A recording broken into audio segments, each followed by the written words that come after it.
A retired military veteran, Ronald Beckett, lives a quiet life in a small town. One day, a gang of bikers called the Blood Reapers surrounds him, underestimating the old man. What follows is an explosive sequence of action, strategy, and unexpected twists that lead to a deeper conspiracy. As the story unfolds, Ron's past resurfaces, revealing a dark secret connected to the bikers, forcing him to fight once more, not just for himself but for the town and people he cares about.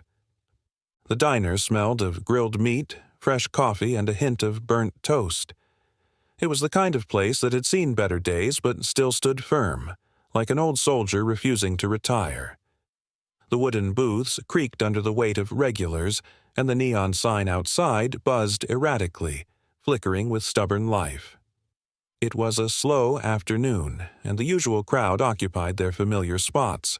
Farmers, truckers, and a handful of retirees, all exchanging small talk over their plates.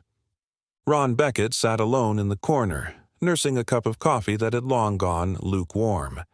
He wasn't the type to talk much, and most of the town had learned that about him.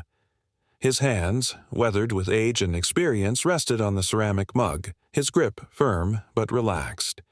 His eyes, gray and distant, carried the weight of things long past. He had lived through too much to be easily rattled, yet there was a stillness about him that spoke volumes.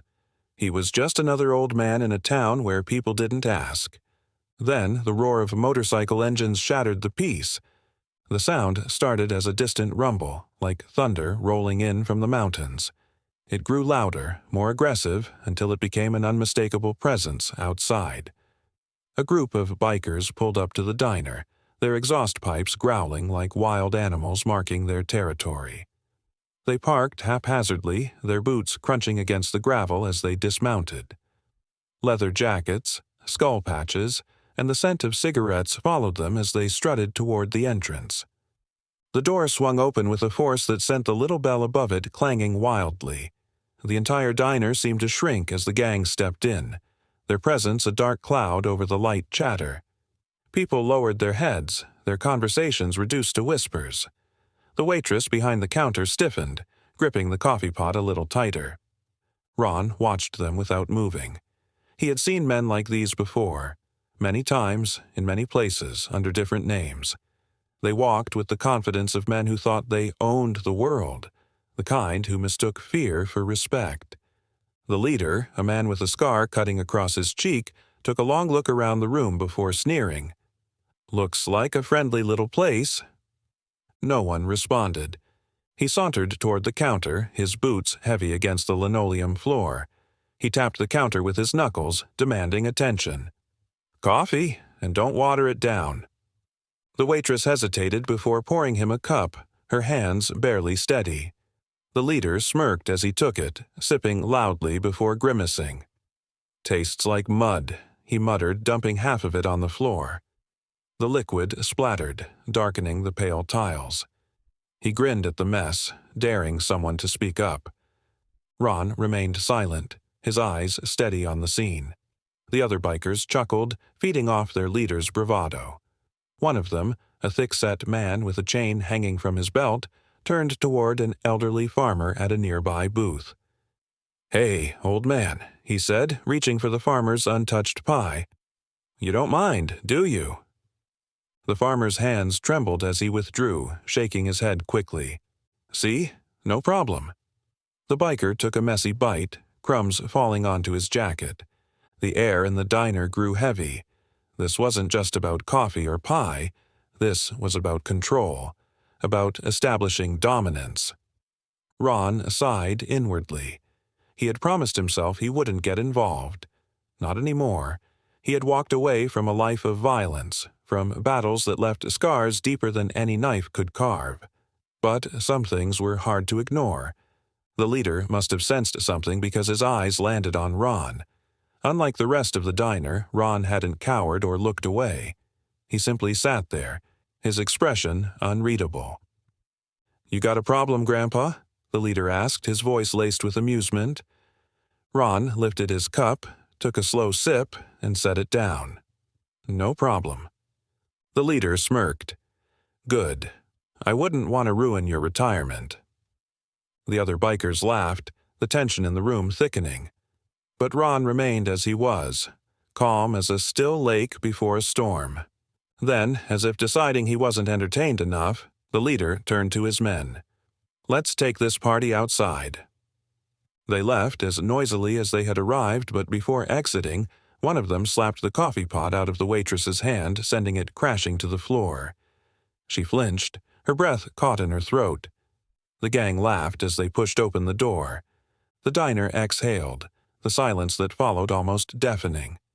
Ron placed a few bills on the table and stood up. He didn't look at the other patrons as he made his way to the exit. The old instincts in him stirred, whispering that trouble wasn't done yet. And he was right. The moment he stepped outside, the gang was waiting. 12 men, all of them grinning. "Well, well," the leader said, cracking his knuckles. "Looks like Grandpa decided to join us." Ron exhaled slowly, rolling his shoulders.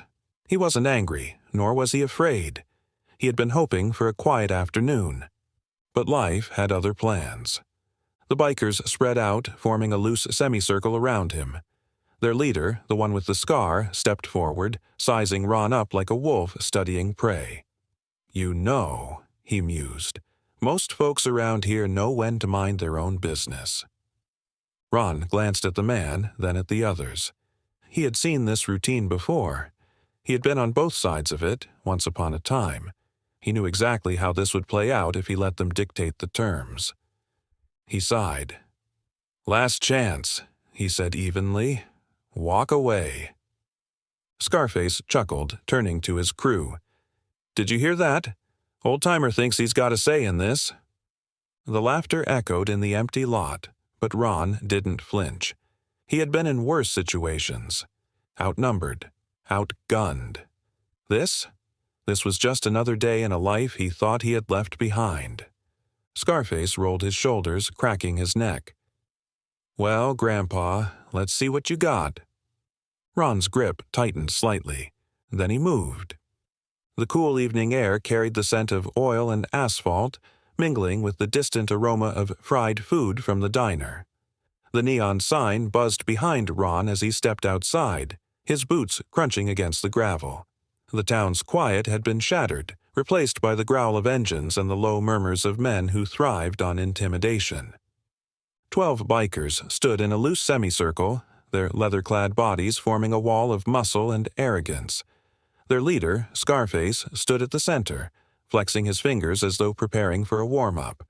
The others chuckled, their eyes gleaming with amusement. To them, Ron was just an old man who had overstayed his welcome in their playground. Ron took a deep breath. His body may have aged, but the instincts had never left him.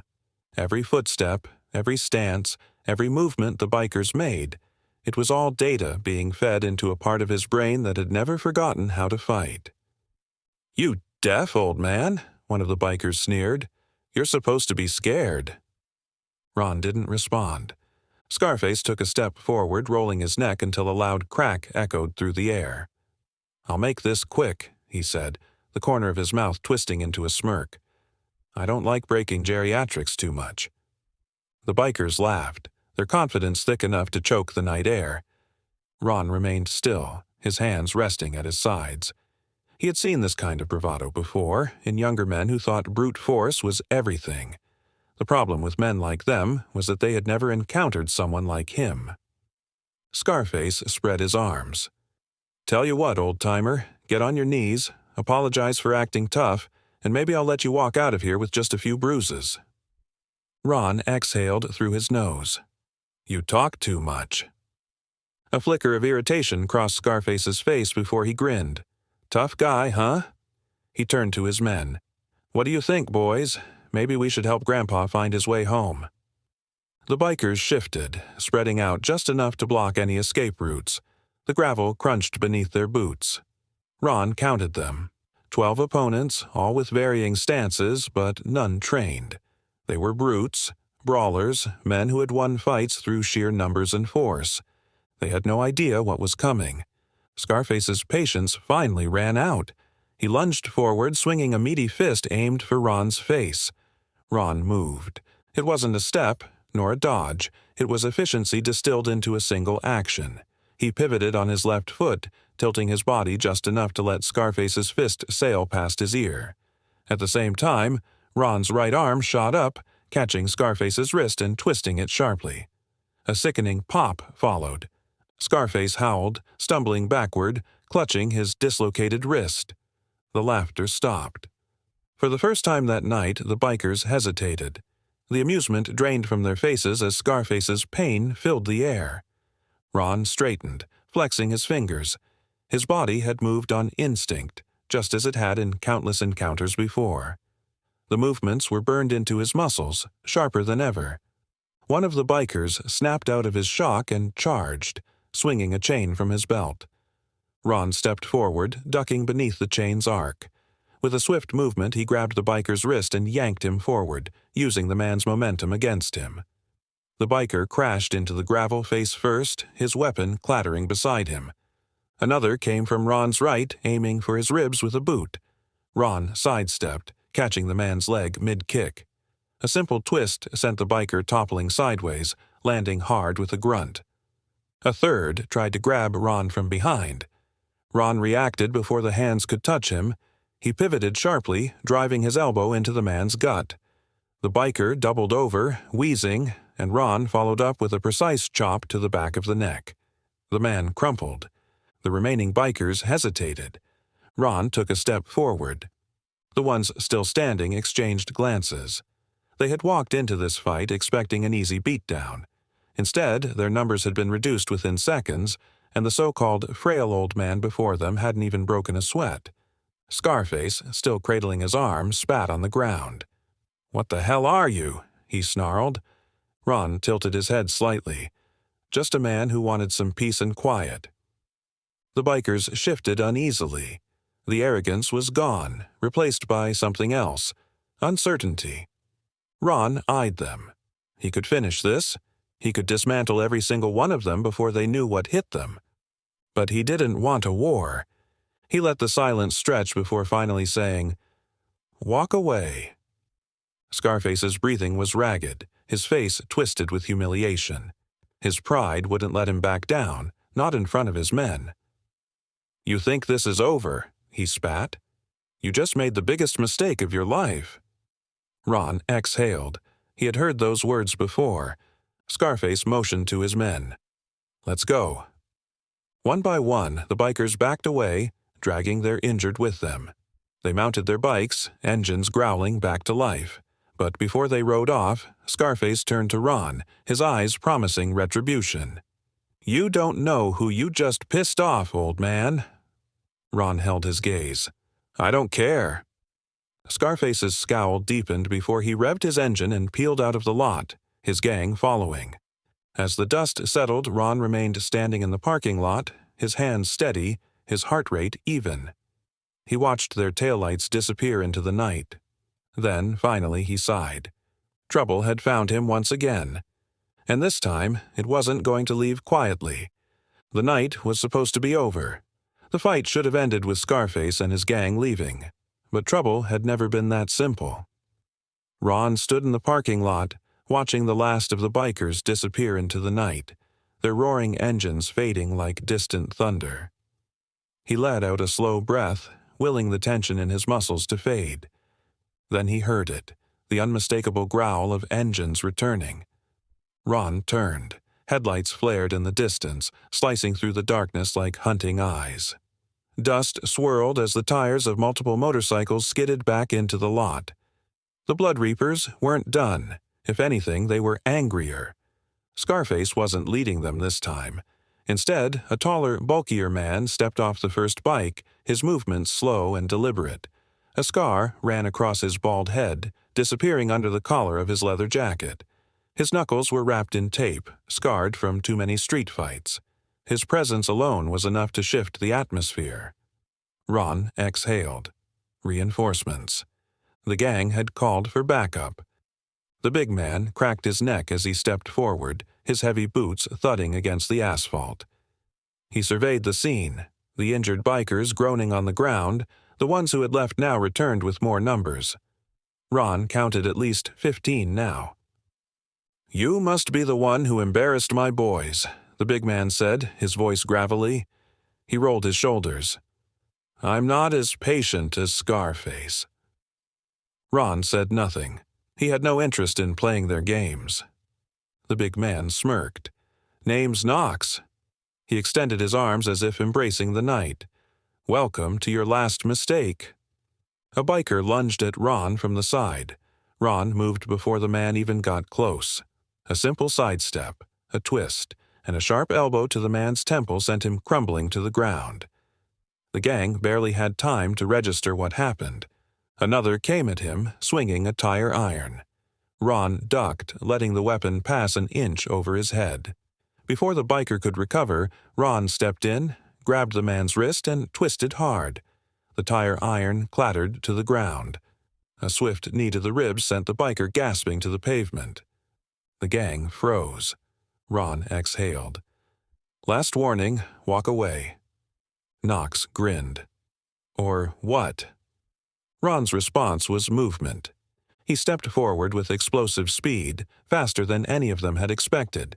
His fist drove into a biker's sternum, sending the man reeling. Before another could react, Ron pivoted, slamming his forearm into an attacker's throat, sending him to the ground, choking. 3 down. The bikers roared in fury, charging him at once. Ron's world narrowed. Instincts took over. His body moved not with brute force, but precision. He slipped past a wild swing, countering with a sharp jab to the attacker's jaw. A footstep behind him. He turned, catching another biker's arm mid-swing and twisting it behind the man's back before driving him into the ground.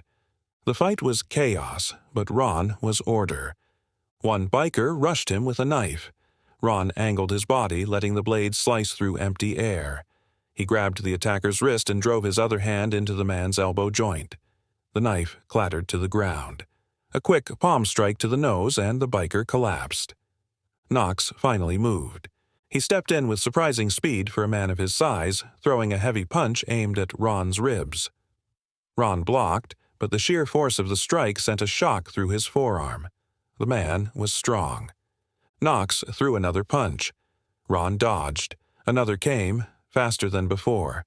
Ron ducked, twisting his body to avoid the follow-up swing. Knox was a brawler, but not a fool. He knew how to use his weight, his reach. Ron tested him, sidestepping, dodging, letting Knox expend energy. The bikers circled, but none dared interfere. They had seen what happened to the others. Then Ron saw his opening. Knox overcommitted on his next strike. Ron moved inside the man's reach, launching a precise strike to the throat. Knox stumbled back, coughing. Ron pressed the advantage, a sharp kick to the knee. Knox faltered. A final elbow to the temple sent him collapsing to the ground. Silence. The remaining bikers stood frozen, their confidence shattered. Their best man had fallen in seconds. Ron adjusted his stance, steadying his breath. He looked at the gang, his expression unreadable. Knox groaned on the ground, clutching his head. He coughed, shaking his head as if trying to clear his vision. Then, finally, he rasped, "What the hell are you?" Ron didn't answer. He had nothing to prove to these men. Instead, he simply turned and walked away. The bikers didn't stop him. They couldn't. As Ron stepped toward his truck, he felt the weight of the night pressing on him. He had defended himself, but he knew this wasn't over. Men like the Blood Reapers didn't take humiliation lightly. They would regroup. They would come back. A shadow passed over his thoughts as he drove down the empty streets toward home. Memories stirred. Memories of other battles, other enemies who had sworn revenge. He had spent years avoiding conflict, but it seemed that conflict had a way of finding him. His house was dark when he arrived. He stepped inside, locking the door behind him. He stood in the quiet for a long time, staring at nothing. Then, slowly, he reached for the old wooden chest in the corner of the room. His fingers traced the worn edges before he opened it. Inside, beneath layers of dust, lay remnants of his past. A combat knife, a weathered service pistol, dog tags. Ron exhaled, rubbing a hand down his face. He had hoped never to need these things again. But deep down, he knew. The fight wasn't over. It was just beginning. The morning sun crept over the horizon, casting a golden hue over the town. It was peaceful, the kind of morning where birds chirped and life moved at a slower pace. But inside Ron's house, there was no peace. He sat at the kitchen table, a cup of black coffee in front of him, untouched. The events of the previous night played in his head like an old war film. The bruises on his knuckles ached, a familiar reminder of a past that refused to stay buried. Ron had faced enemies before, trained men, ruthless operators, and killers who lived in the shadows. The Blood Reapers weren't that. They were thugs who relied on intimidation and brute strength. But something gnawed at him. Why had they come back so quickly? And who was backing them? A knock at the door broke his thoughts. Ron glanced at the clock. Too early for a neighborly visit. His instincts flared as he stood up, stepping quietly toward the door. He pulled it open just enough to see. Sheriff Tom Carter stood on the porch, hands on his belt, eyes sharp. "Morning, Ron," Carter said, his voice steady. "Mind if I come in?" Ron hesitated, then stepped aside. Carter walked in, his boots heavy against the hardwood floor. He looked around, taking in the sparsely decorated living room. "Coffee?" Ron asked. Carter shook his head. "I'd rather get to the point." He pulled out a folded paper and placed it on the table. A police report. Ron didn't need to read it to know what it said. "3 of them ended up in the hospital," Carter said. "Concussions, broken ribs, dislocated joints." He looked up. "That you?" Ron exhaled. "They came after me first." Carter nodded as if he expected that answer. He studied Ron for a long moment before leaning in. "I've been sheriff in this town for 10 years. I know trouble when I see it, and I know damn well those bikers aren't used to losing." Ron said nothing. Carter tapped the table. "I looked into them after last night. The Blood Reapers aren't just another outlaw gang. They've got connections, bigger ones than most people think. They run drugs, extortion, weapons." He folded his arms. "And they don't back down." Ron already knew that. The way Knox fought, the way Scarface had spoken, it wasn't just about ego. There was something deeper. "They'll be back," Carter said, "and they'll be looking for revenge." Ron finally took a sip of his coffee. "They can try." Carter sighed. "That's what worries me." He leaned forward, lowering his voice. "Who the hell are you, Ron?" Ron's grip on the cup tightened. A question he had heard before, a question he had spent years running from. "I'm just a retired man," Ron said. Carter gave him a knowing look. "Bullshit." He gestured to Ron's hands. "The way you fought last night, the way you moved, that's not some barroom brawler skill. That's training." Ron remained silent. Carter pressed on. "I checked your file. You've got military service, but it's thin. Too thin. Almost like someone scrubbed it clean." He sat back. "So, I'll ask again. Who are you?" Ron stared into his coffee. The sheriff wasn't wrong. His past had been erased, not by accident, but by design. The things he had done, the places he had been, none of it was meant to be public record. Finally he spoke. "I did my time. That's all that matters." Carter studied him for a long moment, then sighed. "Well, whatever your past is, it just put a target on your back." He stood up. "Keep your head down, Ron. This isn't over." Ron walked him to the door. As Carter stepped onto the porch, he turned back. "One last thing." Ron raised an eyebrow. "After last night, word's spreading. People are asking, who's the old man who took down the Blood Reapers?" Carter smirked. "You might not like the attention." Ron watched as the sheriff climbed into his cruiser and pulled away. He shut the door, exhaling slowly. Trouble wasn't done with him yet. Across town, inside a dimly lit bar, Scarface sat in a booth, his arm in a sling. Knox sat beside him, nursing a swollen jaw. The rest of the Blood Reapers were scattered around, licking their wounds. A bartender set a whiskey glass down in front of Scarface. "Rough night?" Scarface gritted his teeth. "You could say that." He downed the drink in one motion, slamming the glass on the table. His frustration was palpable. Across from them sat a man in a tailored suit. He was clean-cut, a stark contrast to the rough bikers. His eyes were sharp, calculating.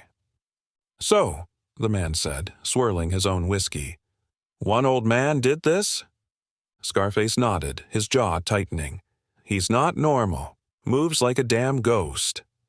Knox grumbled, shifting in his seat. "He took me down in seconds. I don't know who he is, but he ain't just some retired guy." The suited man smirked. "Interesting." He leaned forward. "Find out who he is. Everything. Where he came from, what he's done. I want to know what makes him tick."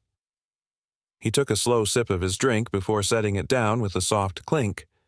"And then we make him regret ever crossing us." Scarface nodded. The hunt had begun.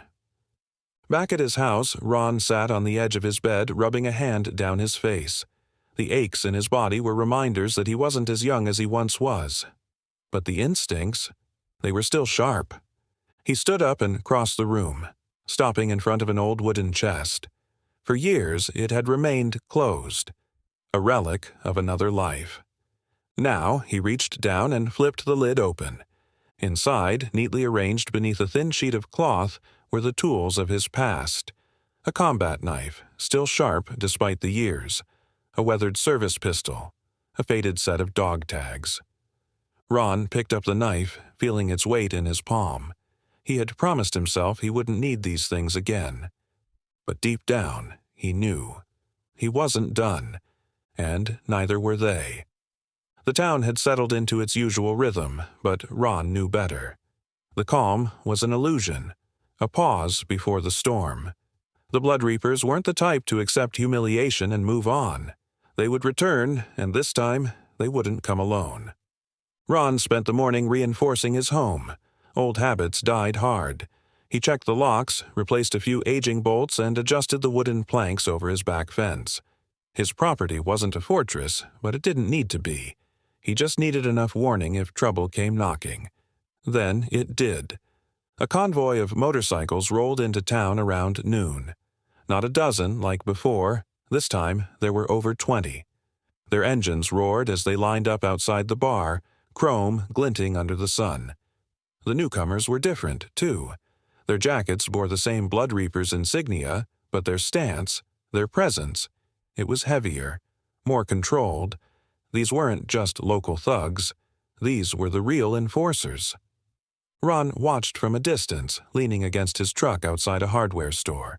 He spotted Scarface, still nursing his injured arm, standing next to a man he hadn't seen before. The new arrival was tall, broad-shouldered, with a thick beard and a presence that radiated authority. That had to be Dagger, the gang's real leader. Ron sighed. He had hoped to avoid this. But now it was inevitable. Sheriff Carter was already on the move. By the time Ron returned home, a patrol car was parked outside his driveway. Carter leaned against it, arms crossed. "Tell me you've got a plan," Carter said. Ron took a deep breath. "I don't pick fights, but I don't run from them either." Carter shook his head. "That's what I was afraid of." He gestured toward town. "That's Dagger. He's not some low-level thug. He's ex-military. Special forces, from what I've heard. The Blood Reapers don't just work for themselves. They're muscle for bigger people." Ron frowned. "Who are they working for?" Carter lowered his voice. "Word is, there's a cartel connection. The Reapers handle their dirty work. Protection, intimidation, smuggling." He exhaled. "And you just made them look weak." Ron absorbed the information. It explained the reinforcements, the shift in strategy. This wasn't just about revenge anymore. This was about reputation. "They'll come for me," Ron said simply. Carter nodded. "Yeah. And if you're still in town when they do, it won't just be you in danger. The whole damn town will be caught in the crossfire." Ron glanced at the horizon. He had left war behind, but it seemed war had found him again. "I need to handle this," Ron said. Carter scoffed. "You? Alone?" Ron didn't answer. Carter muttered a curse. "I can't officially help you, but I can keep an eye on things." He turned to leave, then stopped. "If you need backup, don't wait too long to ask." Ron nodded. "Appreciate it." The sheriff drove off, leaving Ron alone with his thoughts. That night, Ron prepared. He moved through his home like a ghost, checking every point of entry. His mind worked through possibilities, mapping out scenarios. If they came in the night, they'd try a silent approach. If they came in force, it would be a direct assault. Either way, he would be ready. As he secured the back door, a sound caught his attention. A footstep. Not loud, but deliberate. Ron turned. A figure stood near his fence, half shrouded in shadow. Ron's hand went to his hip, where a knife rested. "Who are you?" The figure didn't move for a moment. Then, slowly, he stepped into the light. It was a younger man, maybe mid-30s, with sharp eyes and a lean build. He didn't carry himself like a thug. His movements were too controlled. "My name's Jace," the man said, "and I think we have a common enemy." Ron studied him. "You with them?" Jace shook his head. "Not anymore." He glanced toward town. "Dagger isn't just here for payback. He's here for something else. Something bigger." Ron frowned. "Explain." Jace hesitated. Then, finally, he said, "Dagger's looking for something buried in this town, and I think you're standing in the way." Ron felt a slow chill settle over him. This wasn't just about revenge anymore. It was something much worse. Inside the bar, Dagger leaned against the counter, swirling a glass of whiskey as Scarface finished his report. "One guy," Dagger muttered, his voice dangerously calm. "You're telling me one guy put half our men in the hospital?" Scarface clenched his jaw. "He's not normal." Dagger exhaled, shaking his head. "You let an old man make fools of us." Knox, sitting nearby, scowled. "You weren't there, Dagger. He moves like he's still in the war." Dagger sipped his whiskey, unfazed. "Then we find out who he is." He set the glass down and turned to his men. "We don't just hit back. We hit smart." Scarface nodded. "We'll tail him, find his weaknesses." Dagger smirked. "And when we do, we burn him down." The bar fell silent as the order was given. The Blood Reapers weren't just looking for a fight anymore. They were looking to end one. Ron sat on his porch, a cigarette between his fingers. He hadn't smoked in years, but tonight he needed something to settle his nerves. The wind was still, the town eerily quiet. He could feel the weight of the night pressing in on him. Jace leaned against the railing. "You should leave." Ron took a slow drag, exhaling smoke into the cool air. "I don't run." Jace sighed. "Dagger isn't like the others. He won't fight fair." Ron smirked. "Neither do I." Jace hesitated, then reached into his jacket. He pulled out a folded piece of paper and handed it to Ron.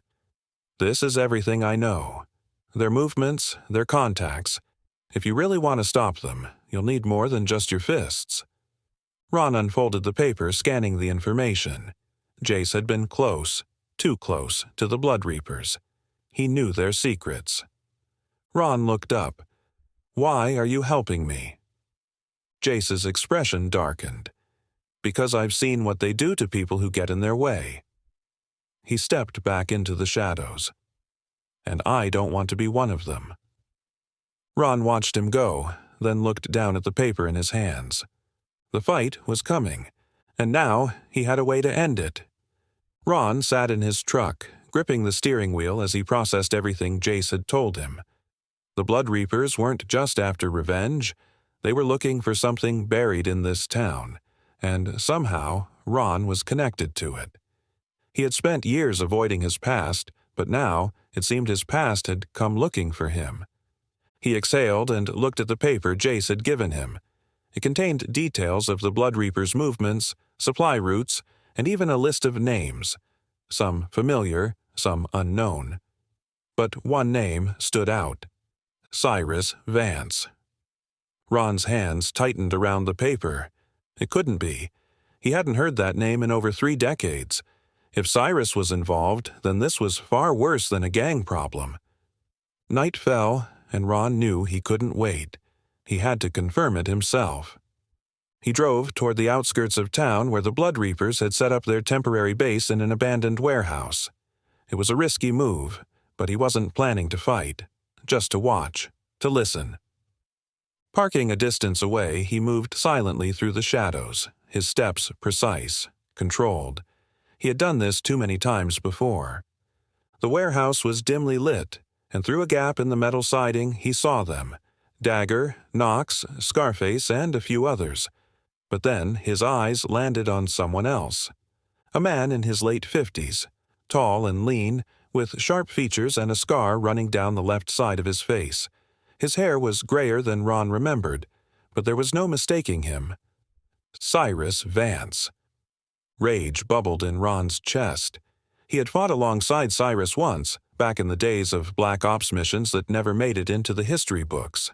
Cyrus had been a skilled operative, but he had also been ruthless, willing to cross any line for power. The last time Ron had seen him, they had been on opposite sides of a mission gone wrong. And now, he was here. Ron strained to hear their conversation. "This old man, Ron," Dagger said, frustration evident in his voice. "He's a problem. We need to take him out before he ruins everything." Cyrus chuckled. "You're thinking too small, Dagger. Ron isn't just a problem. He's a key. He knows things, even if he doesn't realize it yet." He leaned forward, his voice lowering. "There's something buried here, something I spent years looking for. And Ron, whether he likes it or not, is going to help us find it." Ron clenched his fists. They were using the Blood Reapers as muscle, but this wasn't about a gang war. This was something deeper. A rustling sound behind him made Ron spin, but it was too late. A heavy object struck the back of his head, and darkness swallowed him whole. Pain. A dull throbbing in the back of his skull. Ron's eyes fluttered open, adjusting to the dim light of the warehouse. He was tied to a chair, his wrists bound tightly behind him. Across from him stood Dagger and Cyrus, both watching him like a predator studying its prey. "Well, well," Cyrus said, stepping forward. "I was hoping you'd come looking, old friend." Ron glared at him. "I'm not your friend." Cyrus smirked. Still as stubborn as ever. He crouched beside Ron, lowering his voice. "You and I have unfinished business, don't we?" Ron stayed silent. He wouldn't give him the satisfaction. Dagger folded his arms. "You gonna tell me who this guy really is?" Cyrus nodded. "Oh, Dagger, you have no idea what kind of man you're dealing with." He turned back to Ron. "You're wondering why we're here, aren't you?" Ron didn't answer, but Cyrus continued anyway. "Back in the day, there was an operation. A Black Ops mission buried so deep that even the government pretended it never happened. We were sent to recover something. Valuable." Cyrus grinned. "But the mission went sideways, and the asset we were after?" He gestured around. "It's here, Ron, in this town." Ron felt a sinking sensation in his chest.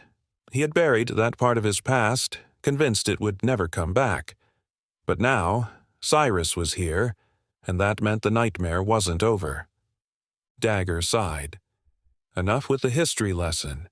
We just need to know one thing." He leaned down, his face inches from Ron's. "Where is it?"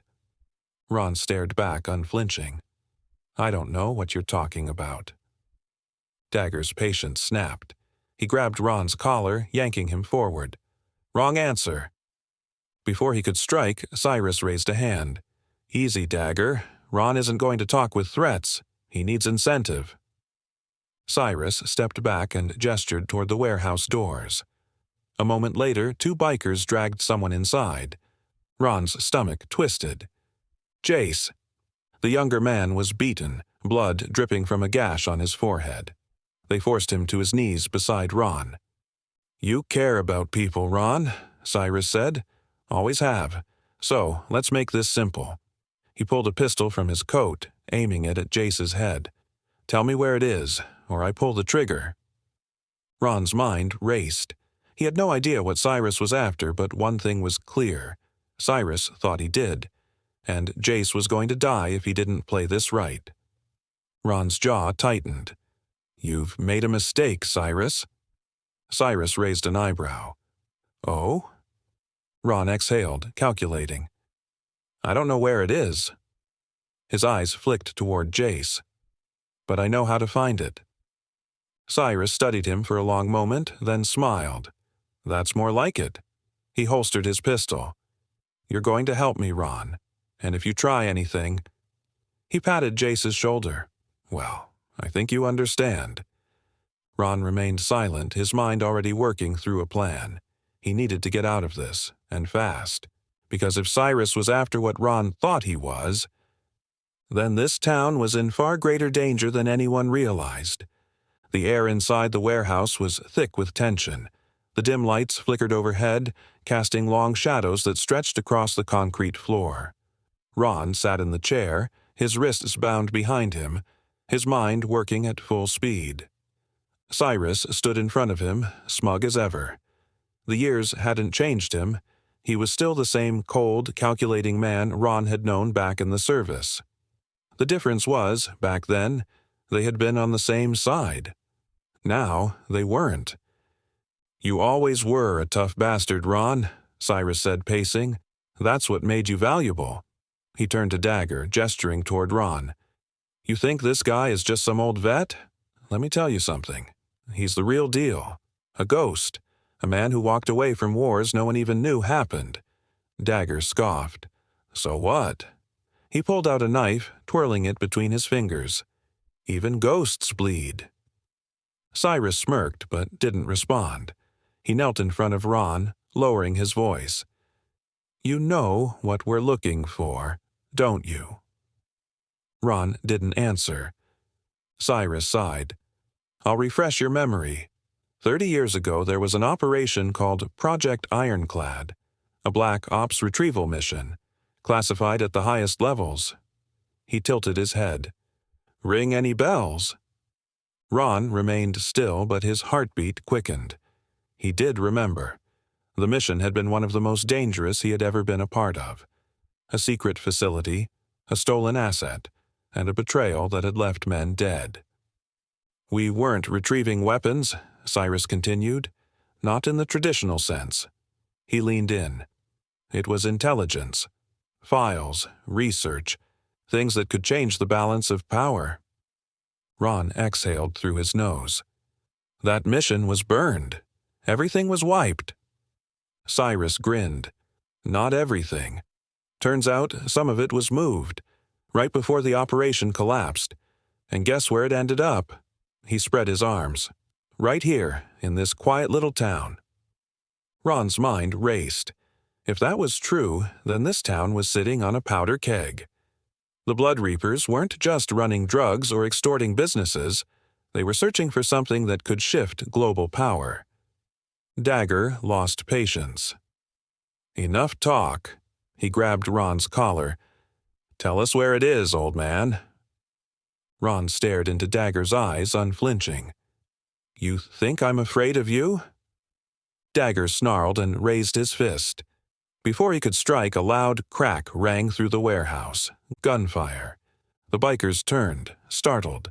Ron used the moment of distraction. He threw himself sideways, knocking his chair to the ground. The impact shattered the weak wooden frame, and with a sharp twist he freed his hands. Dagger lunged, but Ron was faster. He grabbed a piece of the broken chair and slammed it into Dagger's ribs, sending him stumbling. Before another biker could react, Ron rolled, snatched a dropped pistol from the floor, and aimed. "Drop it," he ordered. For a split second, the warehouse was frozen. Then chaos erupted. Ron moved on instinct. He fired 2 shots, hitting one of the bikers in the leg. Another charged at him, but he sidestepped, using the momentum to slam the attacker into a stack of crates. Cyrus had disappeared. Typical. He was always the kind to let others do his dirty work. Jace, still on the ground, groaned. Could have warned me before things got crazy. Stay down, Ron ordered. Scarface tried to circle him, a crowbar in hand. Ron feigned left, then spun right, kicking the weapon out of his grasp.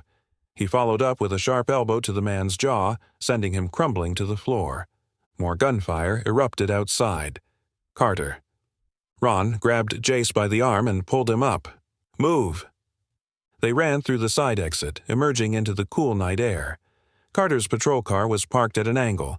The sheriff crouched behind his open door, exchanging gunfire with the remaining bikers. "About damn time," Carter yelled. Ron shoved Jace toward the car. "Get him out of here." Jace didn't argue. He climbed into the back seat, blood dripping from his forehead. Carter fired 2 more shots, forcing the bikers to take cover. "You comin', or you want to finish this here?" Ron looked back at the warehouse. Dagger and the others were regrouping. Cyrus was nowhere to be seen. "This isn't over," Ron muttered. Then he jumped into the car. They sped down the back roads, the town's lights in the distance. Carter's hands were tight on the wheel. "You mind telling me what the hell just happened?" Carter asked. Ron exhaled. "The Blood Reapers aren't just a gang. They're working for someone bigger." He glanced at Jace, who was pressing a cloth to his head. "And Cyrus Vance is involved." Carter's grip tightened. "Cyrus Vance, the arms dealer?" Ron nodded. "We have a problem." Carter shook his head. "More like a goddamn war." They pulled into Ron's property. Carter killed the engine, turning in his seat. "We need a plan." Ron stepped out of the car, rubbing his sore wrists. "I need answers first." Jace, still holding his wound, leaned against the car. "You're not going to like them." Ron sighed. "I never do." Carter crossed his arms. "So, what's next?" Ron looked out at the darkened landscape. "We prepare." Because if Cyrus wanted something from this town, Ron knew he wouldn't stop until he got it, and Ron wasn't going to let that happen. The war had just begun. Ron sat on his porch in the dim light of early morning, his fingers wrapped tightly around a steaming cup of coffee. The cool air brushed against his skin, but his mind was trapped in the past. The conversation with Cyrus had opened a door he had long since locked away, a door filled with missions that had left scars both seen and unseen. Jace sat across from him, nursing a deep bruise on his cheek. "You gonna tell me what all that was about?" he asked, breaking the silence. Ron exhaled, rubbing his temple. "Project Ironclad." Jace frowned. "Never heard of it?" "You wouldn't have," Ron said. "It was buried before you were even born." He leaned forward, the weight of the years pressing down on him. Ironclad wasn't just a mission. It was a mistake, one that cost a lot of men their lives. Carter stepped onto the porch, tossing a folder onto the table. "I did some digging. Figured you'd want to see this." Ron opened it, his eyes scanning old, classified documents.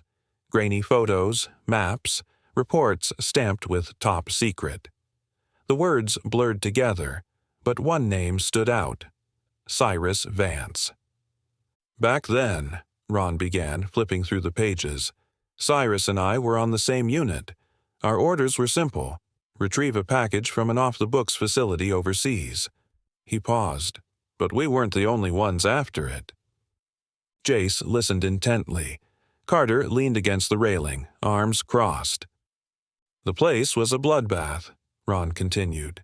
"Turns out the package wasn't weapons, wasn't money.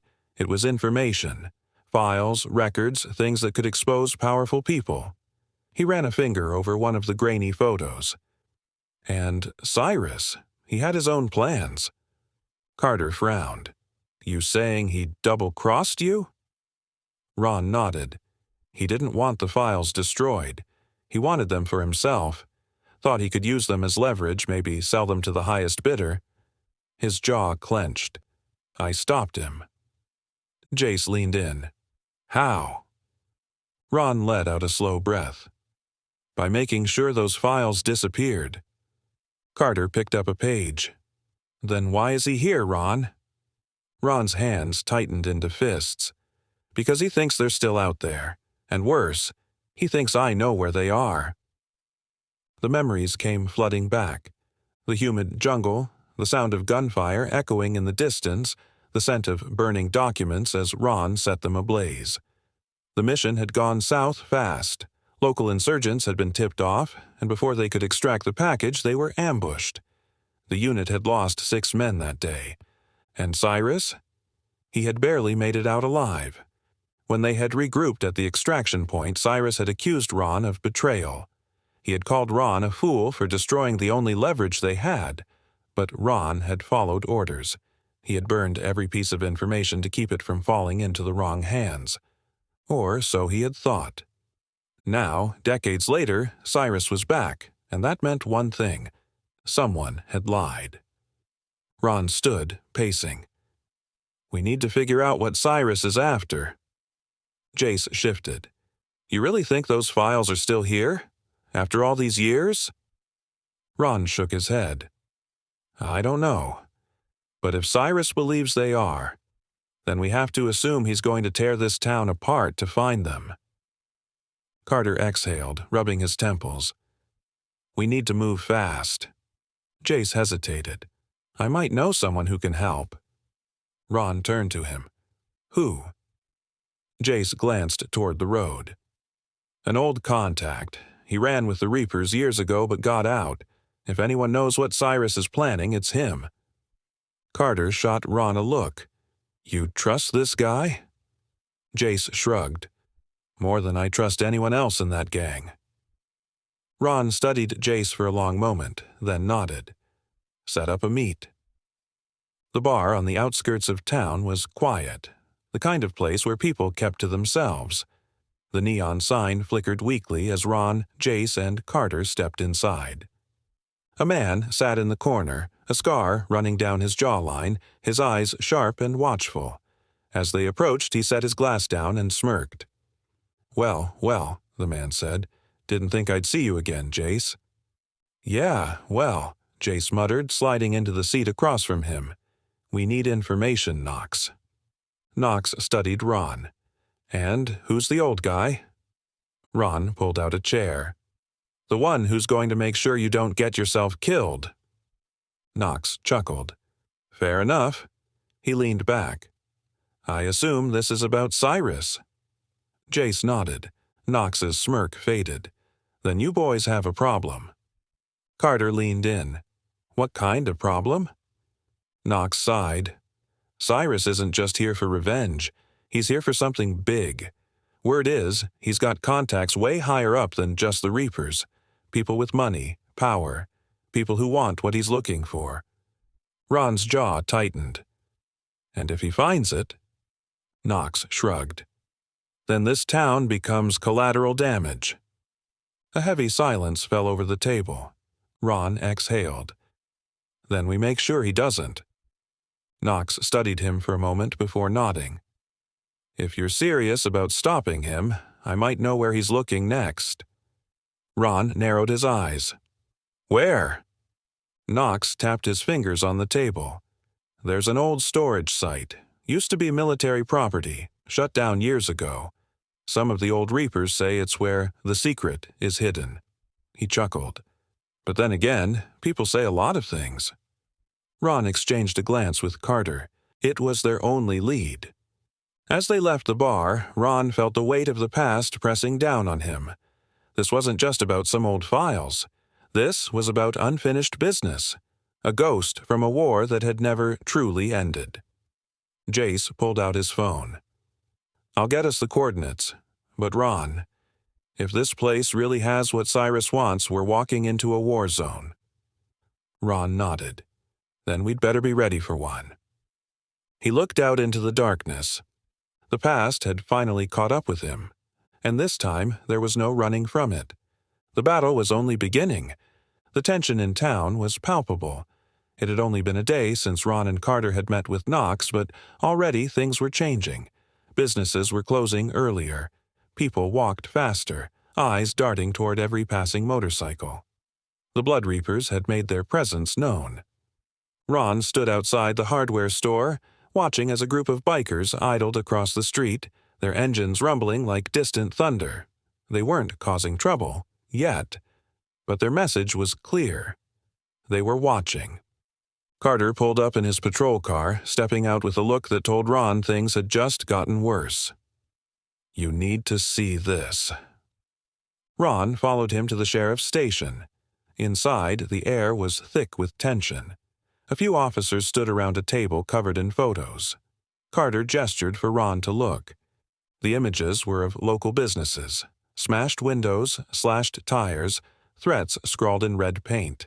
Leave or pay the price. Ron's jaw tightened. They're trying to scare people. Carter nodded. And it's working.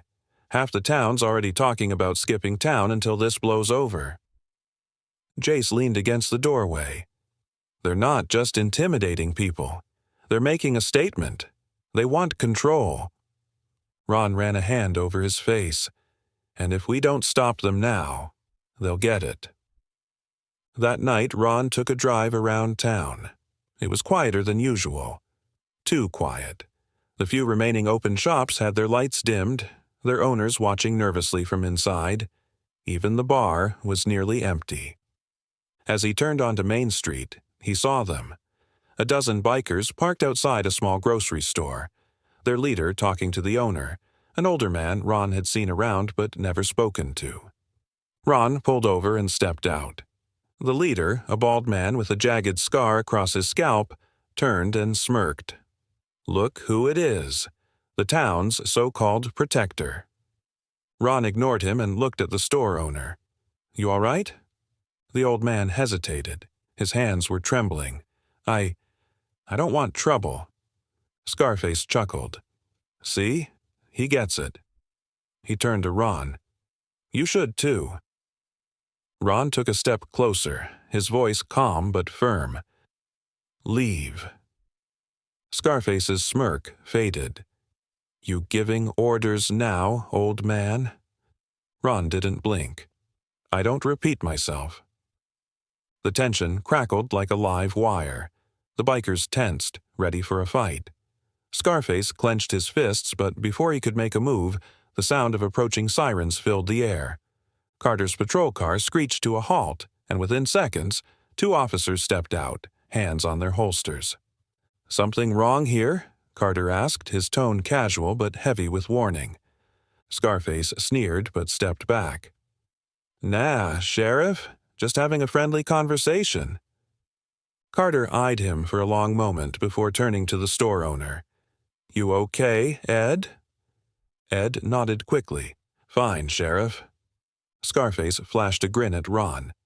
"We'll be seeing you around." The bikers mounted their motorcycles and roared away into the night. Carter turned to Ron. "This isn't going to stop, is it?" Ron shook his head. "No, and it's only going to get worse." By morning, the Blood Reapers escalated. Fires. Small businesses that had refused to pay protection money were torched overnight. The auto shop, a diner, and a repair garage all left in smoking ruins. Ron stood near the wreckage of the diner, the acrid scent of burned wood thick in the air. The owner, an elderly woman named Mrs. Barlow, sat on the curb, shaking. They said if I didn't pay, they'd destroy my place. I didn't think they'd actually do it." Jace crouched beside her. "We'll make this right." Ron turned to Carter. "We need to end this now." Carter rubbed his face, exhausted. "We don't have the manpower to go up against them head-on. Even if we did, they're not just some street gang." He gestured at the burned buildings. "They're playing for keeps." Ron's mind raced. They needed a strategy, a way to even the odds. Then it hit him. "They're playing a war game," Ron murmured. "So we fight back the same way." Carter raised an eyebrow. "Meaning?" Ron looked out over the town, his expression unreadable. "We stop fighting like civilians." Jace's eyes widened. "You're talking about training people, aren't you?" Ron nodded. "We don't have an army, but we have people who are sick of being pushed around, people who have everything to lose." Carter hesitated.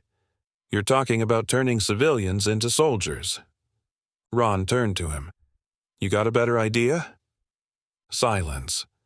Then Carter sighed. "Damn it, Ron." By nightfall, Ron had gathered a small group at an abandoned warehouse just outside town. The people standing before him weren't soldiers. They were store owners, mechanics, farmers, people who had spent their lives working, not fighting. But they had one thing in common. They were done being afraid. Ron stepped forward. "I'm not going to lie to you. What we're doing is dangerous. But if we don't fight back, this town will belong to them." He looked each of them in the eye. "If you want to leave, now's the time." No one moved. Jace smirked. "Guess we're all in." Ron exhaled, then nodded. "All right, let's get to work." For the next few hours, Ron and Jace worked the group through drills. Simple things at first: situational awareness, evasion techniques, basic self-defense. Some picked it up quickly, others struggled, but they all had the same fire in their eyes. Carter watched from the side, arms crossed. "This is insane," he muttered. Knox, who had shown up out of curiosity, chuckled.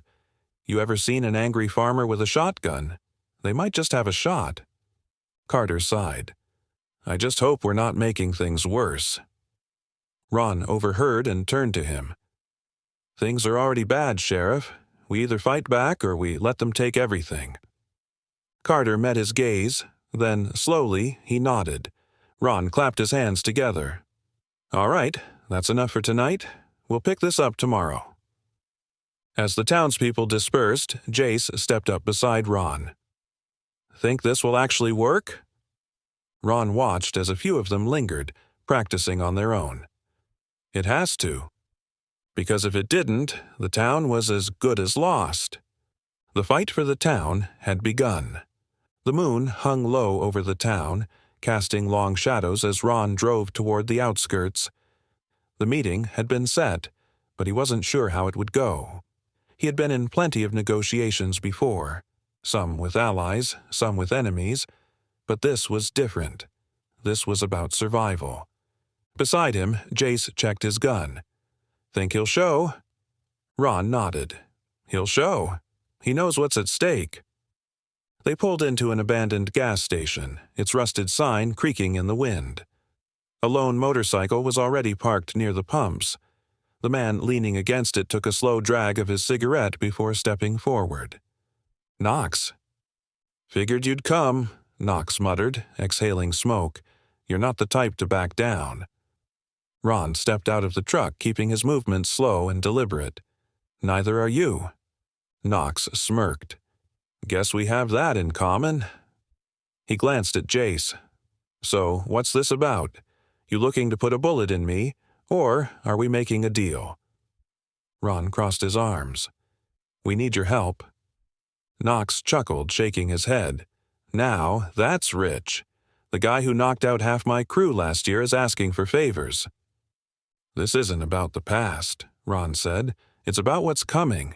Cyrus isn't just here for revenge, he's here for something bigger, and he's willing to burn this town to get it." Knox studied him for a moment, then tossed his cigarette aside. "Yeah, I figured as much." Jace frowned. "You knew?" Knox nodded. "Word spreads fast. The Reapers are getting more aggressive. Not just here, neighboring towns too. This isn't just some small-time takeover. They're setting up for something big." Ron stepped closer. "And you want no part of it?" Knox's jaw tightened. "I got out for a reason. I ain't going back in." Ron glanced at the motorcycle. "Then why are you still here?" Knox was silent. Jace smirked. "Because you know Cyrus is bad news." Knox exhaled sharply. "I know he's worse than bad. He's ruthless. You think he's just leading a biker gang? No, he's got connections. Arms dealers, corrupt officials, people who make problems disappear. He kicked at the dirt. If you're planning to take him on, you're either crazy or suicidal. Ron held his gaze. Maybe both. Knox let out a dry laugh. Figures. Silence stretched between them. Finally, Knox sighed. What do you need? Back at the warehouse, Carter paced as Ron explained the plan. You want me to trust a former Reaper? Carter scoffed. Tell me you're joking. Ron shook his head. Knox knows how they operate. He can give us intel. We need that. Carter sighed. I hate that you're right. He turned to Knox.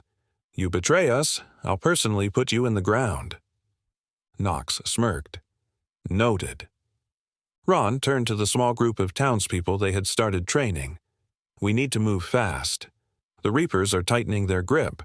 We hit them where it hurts. Supply lines, safe houses, whatever they rely on. Jace cracked his knuckles. We start tonight? Ron nodded. Tonight. Their first target was a warehouse on the edge of town, one of the Reapers' supply depots. According to Knox, it was lightly guarded, a perfect place to send a message. Ron, Jace, and Knox moved in the shadows while Carter kept watch from a nearby ridge. The plan was simple. Disable their bikes, destroy their supplies, and get out before reinforcements arrived. Jace crouched beside a parked motorcycle, pulling out a knife. You sure about this? Ron gave him a sharp look. Cut the fuel lines. We do this clean. Jace nodded and got to work. Knox pried open a crate revealing stacks of illegal firearms. Well, well, he muttered. Cyrus has been busy. Ron tossed him a lighter. Make sure he's less busy. Knox grinned and flicked it on. Moments later, flames erupted, licking the sides of the crates. The fire spread quickly, illuminating the night. One of the Reapers inside the warehouse stepped out and froze. What the? Before he could finish, Ron moved, striking fast. The guard went down with a grunt. Jace grabbed Ron's arm. Time to go. They sprinted back toward the truck, the sound of yelling behind them. The fire had done its job. The Reapers would be too busy dealing with the chaos to retaliate immediately. As they drove away, Knox leaned back, watching the glow in the distance. That'll piss 'em off. Ron didn't take his eyes off the road. That's the idea. By dawn, the news had spread. The Reaper's supply depot had gone up in flames, and Cyrus was furious. Ron leaned against his truck, watching the horizon. This was only the beginning. Jace stepped up beside him. Think he'll come for us? Ron nodded. He will. Carter joined them, arms crossed. Then, we'd better be ready. Knox smirked. Guess that makes us the underdogs. Ron glanced at the group behind them. Ordinary people standing together against something much bigger than them. Yeah, Ron said, but underdogs have nothing to lose. The battle lines had been drawn. The sun barely touched the horizon when Ron gathered his makeshift militia in the abandoned warehouse. The townspeople, mechanics, store owners, farmers, and a handful of younger men who had never held a weapon in their lives stood in a loose semicircle, waiting. Their faces carried traces of fear, but behind it there was something else. Determination. Ron took a step forward, his voice calm but firm. I won't sugarcoat this. We're up against a force that has experience, weapons, and a willingness to destroy anything in their way. If we fight them the wrong way, we lose. He scanned the faces in front of him. But if we outthink them, we have a chance. Jace crossed his arms. So, what's the plan? Ron motioned to the tables behind him. Knox and Carter had helped him gather supplies, maps, makeshift weapons, old radios, and stacks of whatever ammunition they could scrounge up. We don't win this by going head-to-head, Ron continued. We win this by fighting smart, guerrilla tactics, disrupting their operations, making them feel like they're the ones being hunted. Knox smirked from the corner. You sure you weren't a Reaper in another life? Ron ignored the comment and pointed at a map pinned to the wall. They have 3 main strongholds in town: an old auto shop they're using as a garage, a bar where they do most of their deals, and the warehouse we just hit. His finger tapped on a 4th location. But this is their real base of operations. Carter stepped forward. The scrapyard? Knox nodded. It's got an underground level, tunnels that connect to other parts of town. If they're holed up anywhere, it's there. Ron turned back to the group. We start small, hit their supply lines, ambush their patrols, disrupt their business. The goal is to stretch them thin, make them feel like they're losing control. Jace cracked his knuckles. Sounds like my kind of fight. The first mission was simple. A supply convoy was expected to arrive at the auto shop that night, carrying fuel, ammunition, and whatever else the Reapers needed to maintain their grip on the town. Ron, Jace, Knox, and 2 of the younger recruits, Danny and Luis, took positions along the side of the road. Ron knelt behind an old fence post, checking his watch. 10 minutes, he murmured. Jace nodded, gripping his rifle. They'll be expecting an easy drop. Knox smirked. Let's make sure they don't get one. The sound of approaching engines rumbled in the distance.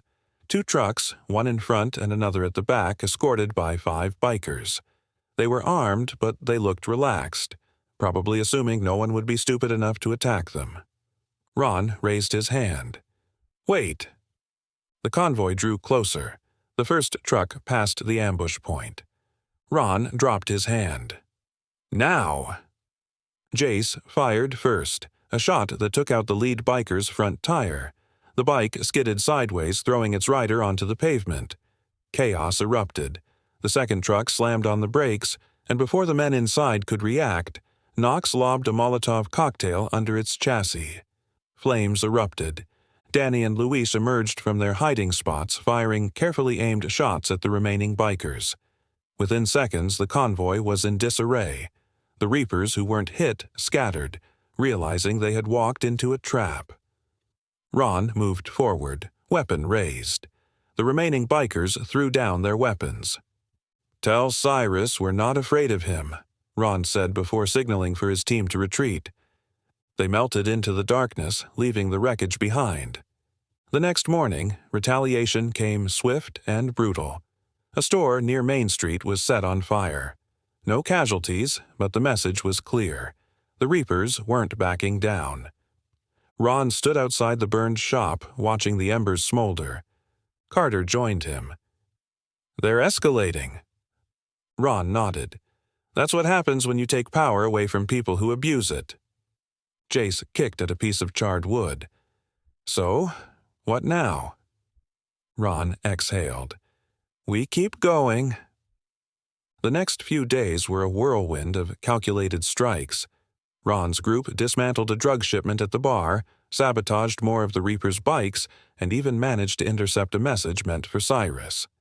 Every time the gang tried to reassert control, Ron's militia was there to tear it down. Word spread fast. More townspeople started standing up. Some offered supplies, others gave information. Even those too afraid to fight helped in their own ways. Knox whistled as he looked over their latest haul, a stash of stolen weapons they had confiscated from a Reaper stash house. I gotta admit, old man, you know what you're doing. Ron checked the rifle in his hands. They think they can scare people into submission. We're proving them wrong. Carter frowned. But for how long? Cyrus isn't going to sit back and let this happen. Ron looked toward the scrapyard in the distance. I don't expect him to. That night, an explosion rocked the outskirts of town. Ron bolted upright from his cot in the warehouse, grabbing his weapon. Jace was already at the door, looking out into the distance. The scrapyard. Flames flickered against the night sky. A calculated explosion, not meant to destroy but to send a message. Knox appeared behind them. Looks like Cyrus is calling us out. Ron exhaled. Then it's time to answer. Jace tightened his grip on his rifle. He's making a move. Carter checked his radio, listening to reports coming in from the few allies they had scattered throughout town. More Reapers are pouring in. He's reinforcing his position. Ron studied the flames. Good. He thinks we'll come to him on his terms. Knox let out a dry chuckle. And we won't? Ron turned to face them, his expression grim but determined. No, we make him come to us. The war had officially begun. The explosion at the scrapyard had sent a message, but it was still unclear what Cyrus was truly after. Ron knew that the gang's attacks on the town weren't just random. There was something deeper beneath all the destruction, something Cyrus needed badly enough to burn everything down for it. Sitting in the dimly lit warehouse, Ron studied the map spread across the table. His fingers traced the key locations the Blood Reapers had targeted, the businesses they extorted, the shipments they intercepted, the people they harassed. It all looked like chaos on the surface. But Ron knew better. Patterns existed in war, and this was a war. Jace leaned over the table, scanning the map. They're trying to control territory. That's obvious, but there's something else, right? Ron nodded, his eyes narrowing. They're not just taking over businesses, they're looking for something. Knox, sitting across from him with his arms crossed, frowned. You sure about that? Ron gestured at the scrapyard. They had no reason to blow that up unless they were sending a message or covering something up. He tapped the map again. Every move they've made has led them to this part of town. That's not a coincidence. Carter, standing nearby, sighed. I don't like where this is going. Ron turned to Knox. You were one of them. What would they be looking for? Knox scoffed. I wasn't exactly on the inside of every deal Cyrus made.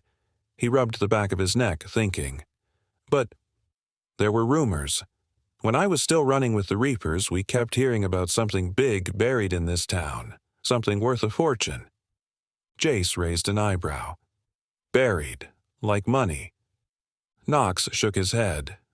Nah, something else, something old. Ron's mind clicked into place. He knew what it was. The next morning, Ron, Jace, and Knox drove out to the remains of the scrapyard. The fire had long since died, but the scent of smoke and scorched metal still lingered in the air.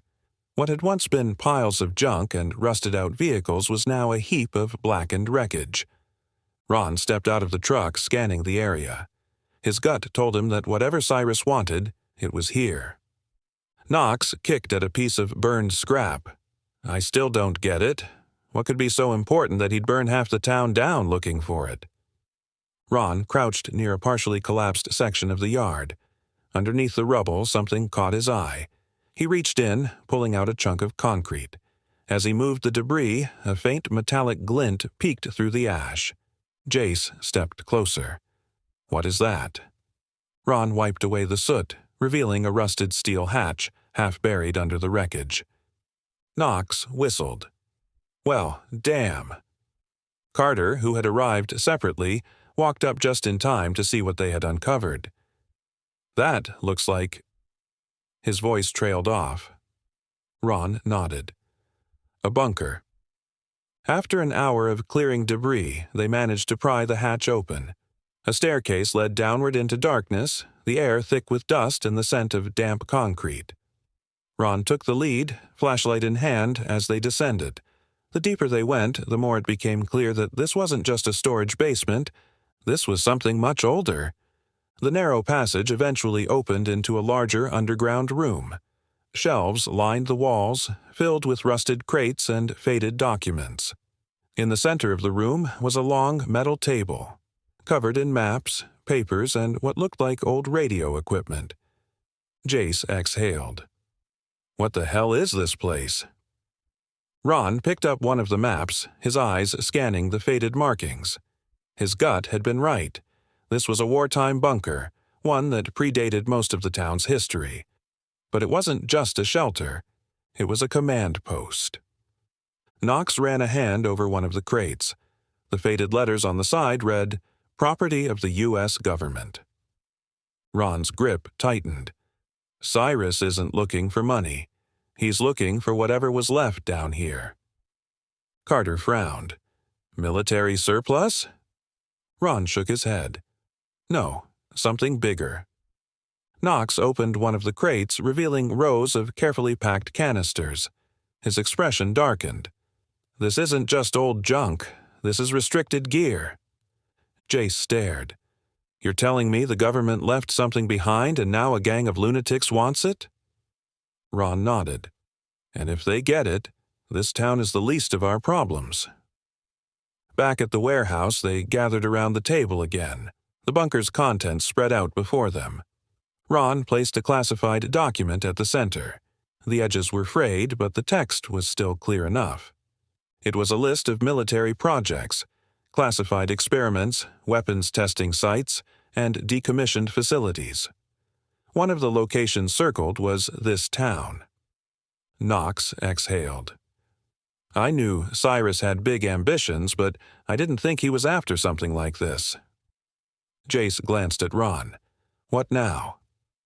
Ron's expression was grim.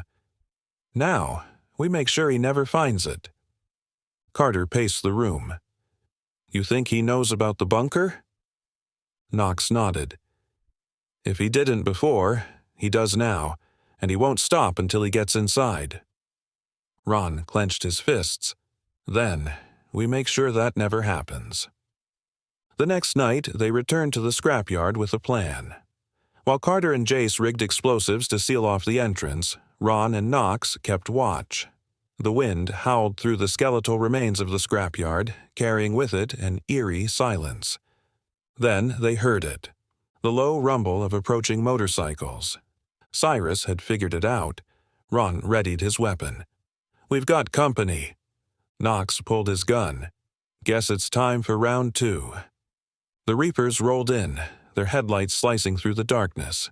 At the front of the pack was Cyrus, his expression one of cold fury. He stepped off his bike, locking eyes with Ron. You found it, didn't you? Ron didn't answer.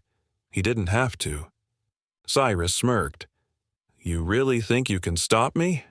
He gestured to his men. We're taking that bunker. Ron's grip on his rifle tightened. Not tonight. Carter pressed the detonator. The explosives went off in a thunderous blast, sending debris and smoke into the air.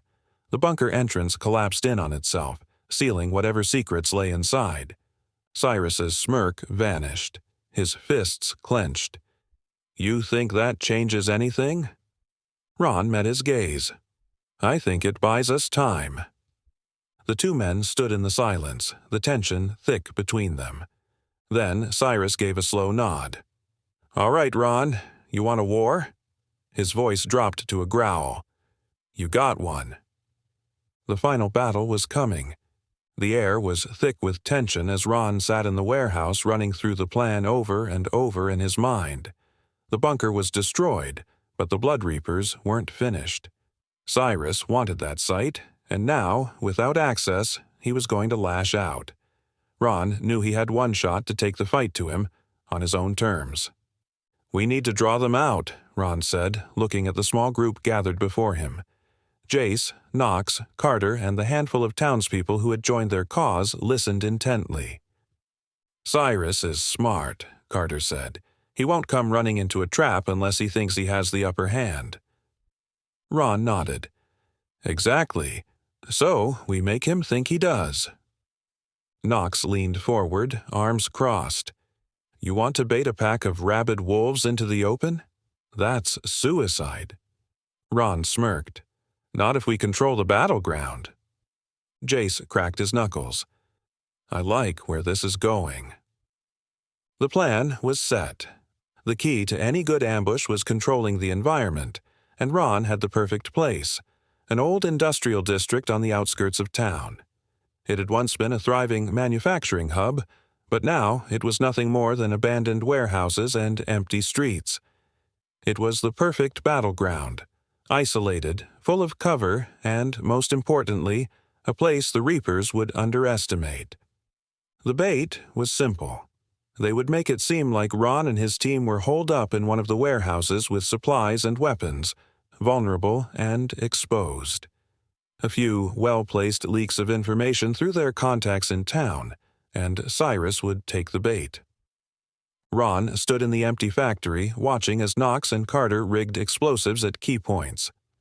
"We're not looking to wipe them all out," Ron reminded them. "Just hit them hard enough to make Cyrus desperate." Knox nodded. Yeah, controlled explosions. Just enough to spook them." Jace looked over from where he was positioning the snipers. "And what if Cyrus doesn't take the bait?" Ron's jaw tightened. "Then we make him." Night fell, and the waiting began. Every second felt like an eternity. Ron crouched behind a stack of crates, watching the entrance through the dim glow of the factory's broken windows. The wind howled through the steel skeleton of the building, adding to the eerie silence. Then came the low growl of approaching engines. Ron exhaled. Showtime. Cyrus's gang rolled in, the roar of their motorcycles breaking the silence like a war cry. Ron counted at least 15 of them, maybe more. They stopped just outside the factory, scanning the area. Cyrus dismounted first, his eyes sweeping the darkness.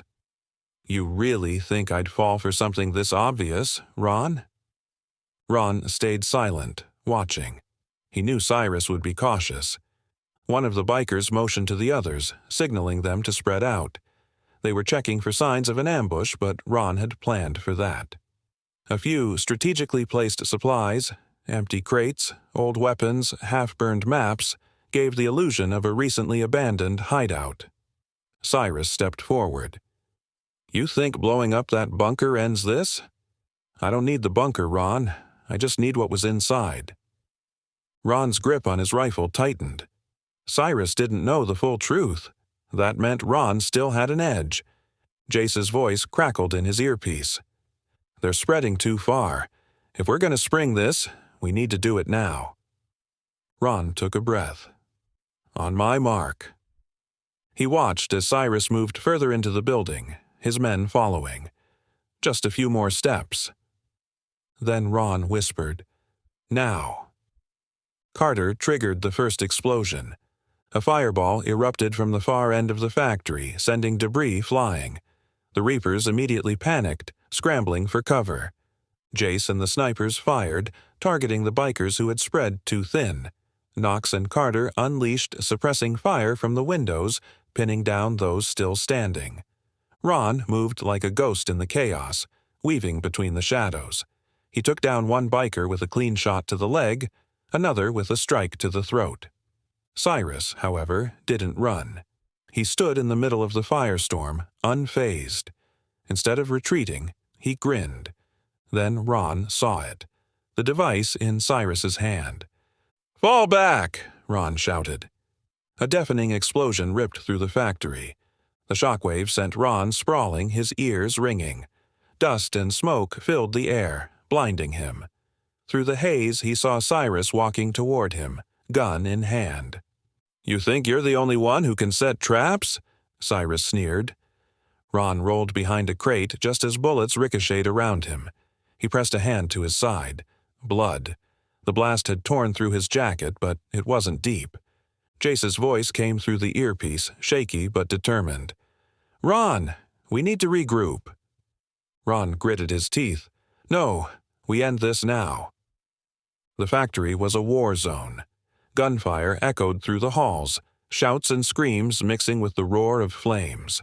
Ron knew they couldn't hold their position much longer. They had to adapt. He spotted Jace and Knox taking cover behind an overturned table. "Flank left," Ron ordered. Knox nodded, motioning for Jace to follow. They moved fast, using the wreckage as cover, forcing the Reapers into a corner. Cyrus ducked behind a fallen beam, reloading. His men were falling, one by one. His confidence was cracking. Ron saw his opening. He charged. Cyrus turned, too late. Ron tackled him, slamming him against the steel wall. The two struggled, fists flying. Cyrus was strong, but Ron was trained. He drove a knee into Cyrus's ribs, then followed with a brutal elbow to the jaw. Cyrus spat blood, laughing. "You're too late, old man. You think this is about a bunker? You have no idea what you've stepped into." Ron pressed his forearm against Cyrus's throat. "Then enlighten me." Cyrus grinned even as he struggled for air. "You'll see soon enough." A sudden gunshot rang out. Ron flinched as the bullet grazed his shoulder. One of the remaining Reapers had taken a desperate shot. Cyrus used the moment to break free, delivering a solid punch to Ron's ribs before diving through a shattered window. His men followed, retreating into the night. Ron staggered, catching his breath. Jace ran up, panting. "You good?" Ron nodded. "We wounded them, but this isn't over." Carter approached. "What do we do now?" Ron wiped the blood from his mouth. "Now, we go after the truth." Knox kicked over a dead Reaper's body, pulling a folded note from his pocket. He scanned it, then swore under his breath. "We've been looking in the wrong place." Ron took the note and read it. Coordinates. A new location. Cyrus had never needed the bunker. He had already found what he was looking for. Ron clenched his fists. "We end this. For good." The final battle was closer than ever. The night was thick with tension. The factory ambush had rattled the Blood Reapers, but it hadn't broken them. Cyrus had retreated, but not in defeat. He was regrouping, and Ron knew what that meant. A full-scale retaliation. This time, the war wouldn't be fought in abandoned warehouses or hidden bunkers. This time, it would spill into the streets. Standing on the rooftop of the warehouse, Ron watched the town below. The streetlights flickered, casting eerie shadows across the quiet roads. The people of the town had barricaded themselves inside, locking their doors and dimming their lights. They knew what was coming. Jace stepped up beside him, gripping the rifle slung across his shoulder. "They won't stop now," he said. "Cyrus won't let this slide." Ron nodded. "He wants to make an example out of us." Carter's voice crackled through the radio. "We've got movement, a lot of it." Ron and Jace exchanged a look before hurrying down. Inside, the warehouse was alive with activity. Knox and the others were gearing up, loading weapons and reinforcing their defenses. Carter was positioned near the entrance, watching the security feeds they had rigged around town. Ron approached him. "Where?" Carter pointed at the monitor. "Main Street. At least 20 bikes rolling in. They're bringing muscle." Ron studied the screen. The Blood Reapers weren't just coming for a fight, they were coming to take the town. He exhaled. "We hold the line here. No one backs down." The first attack came swiftly. The roar of engines echoed through the streets as the Blood Reapers stormed in, their headlights cutting through the darkness. Gunfire erupted as they opened fire on the warehouse, bullets ricocheting off the metal walls. Jace crouched behind a barricade, returning fire. "They're trying to pin us down." Ron moved between cover, taking shots when he could. Knox lobbed a Molotov over the barricade and flames erupted on the street, forcing the bikers to swerve. Then came the second wave. A truck barreled down the street, ramming through a makeshift blockade they had set up. It skidded to a stop, and men poured out, heavily armed. "They're trying to box us in," Carter shouted. Ron cursed under his breath. They were being flanked. "We need to break their formation," Ron ordered. Knox pulled the pin on a smoke grenade, tossing it toward the truck. The thick gray cloud erupted, creating confusion. Jace and Carter used the moment to reposition, taking out 2 of the advancing Reapers. Ron moved quickly, darting behind cover as bullets tore through the air. He could hear the distant sound of sirens. The police were coming, but they wouldn't make it in time. A biker broke through the smoke, swinging a crowbar. Ron barely dodged the strike, countering with a punch to the ribs. The man staggered, but before he could recover, Ron grabbed his arm, twisting it sharply until he dropped the weapon. A final blow to the head sent him sprawling. Knox ducked behind a car, reloading. "We're holding, but not for long." Ron knew they had to change tactics. If they stayed on defense, they'd be overrun. "Push forward," Ron shouted. "Take the fight to them." The team moved in unison, advancing through the smoke and debris. Jace led the charge, picking off bikers as they retreated. Carter covered their flank while Knox cleared a path with calculated shots. Ron focused on the truck. If they could disable it, they could cut off the Reaper's reinforcements. Ducking low, he sprinted toward it, using the chaos as cover. A Reaper spotted him, raising his rifle. Too slow. Ron grabbed a metal pipe from the ground, swinging it into the man's wrist. The gun clattered away. A second Reaper lunged, but Ron sidestepped, using his attacker's momentum against him. Reaching the truck, Ron yanked open the driver's side door, dragging the man out. Before the Reaper could react, Ron slammed him against the hood, knocking him unconscious. He jumped into the driver's seat. Bullets pinged against the truck as the Reapers realized what was happening. "Ron, what the hell are you doing?" Jace's voice came through the radio. Ron gripped the wheel. "Ending this." He floored the gas. The truck roared to life, surging forward. The Reapers scattered, diving out of the way as the massive vehicle plowed through their formation. Ron yanked the wheel, sending the truck skidding sideways, smashing into a row of motorcycles. The impact sent bikes flying, taking down several Reapers in the process. Ron jumped out before the truck fully crashed, rolling onto the pavement. He barely had time to recover before a fist connected with his jaw. Cyrus. The gang leader stood over him, eyes burning with fury. "You don't get to win this, Ron." Ron wiped blood from his lip, rising to his feet. "I'm not here to win. I'm here to finish it." Cyrus smirked. "Then let's finish it." The fight was brutal. The two men traded blows, each hit fueled by months of tension. Cyrus was strong, but Ron was precise. He blocked a punch, countering with a knee to the stomach. Cyrus staggered but came back swinging, his fist connecting with Ron's ribs. Ron gritted his teeth against the pain. He couldn't afford to go down. With a swift motion, he grabbed Cyrus's arm, twisting it behind his back and driving him into the side of the truck. Cyrus struggled, but Ron didn't let go. "Call them off," Ron growled. Cyrus laughed through gritted teeth. "You really think they'll stop?" Ron pressed harder. "Call them off, or I break you." Cyrus spat blood. "Go to hell." Before Ron could react, Cyrus slammed his head backward, catching Ron in the nose. Pain exploded in his skull and his grip loosened just enough for Cyrus to break free. But he didn't run. Instead, he smiled. And then Ron heard it. The sound of more motorcycles approaching. Reinforcements. Knox's voice came through the radio, urgent. "Ron, we've got a problem. More of them, coming in fast." Ron wiped the blood from his face. The fight wasn't over. Cyrus grinned. "Round 2?" Ron clenched his fists. "Bring it." The war for the town was far from over. The streets of the town were still smoldering. The battle had raged through the night, leaving wreckage and bodies scattered across Main Street. The Blood Reapers had taken losses, but they weren't finished. Their leader, Cyrus, had escaped, and with him the war had entered a deadlier phase.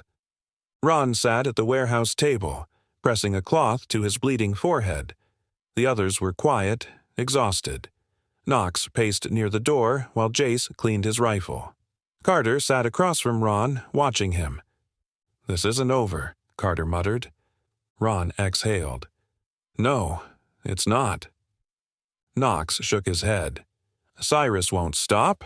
He's regrouping, and he won't make the same mistakes twice." Jace looked up. "Then what's our next move?" Before Ron could answer, the radio on the table crackled to life. A voice came through, distorted but unmistakable.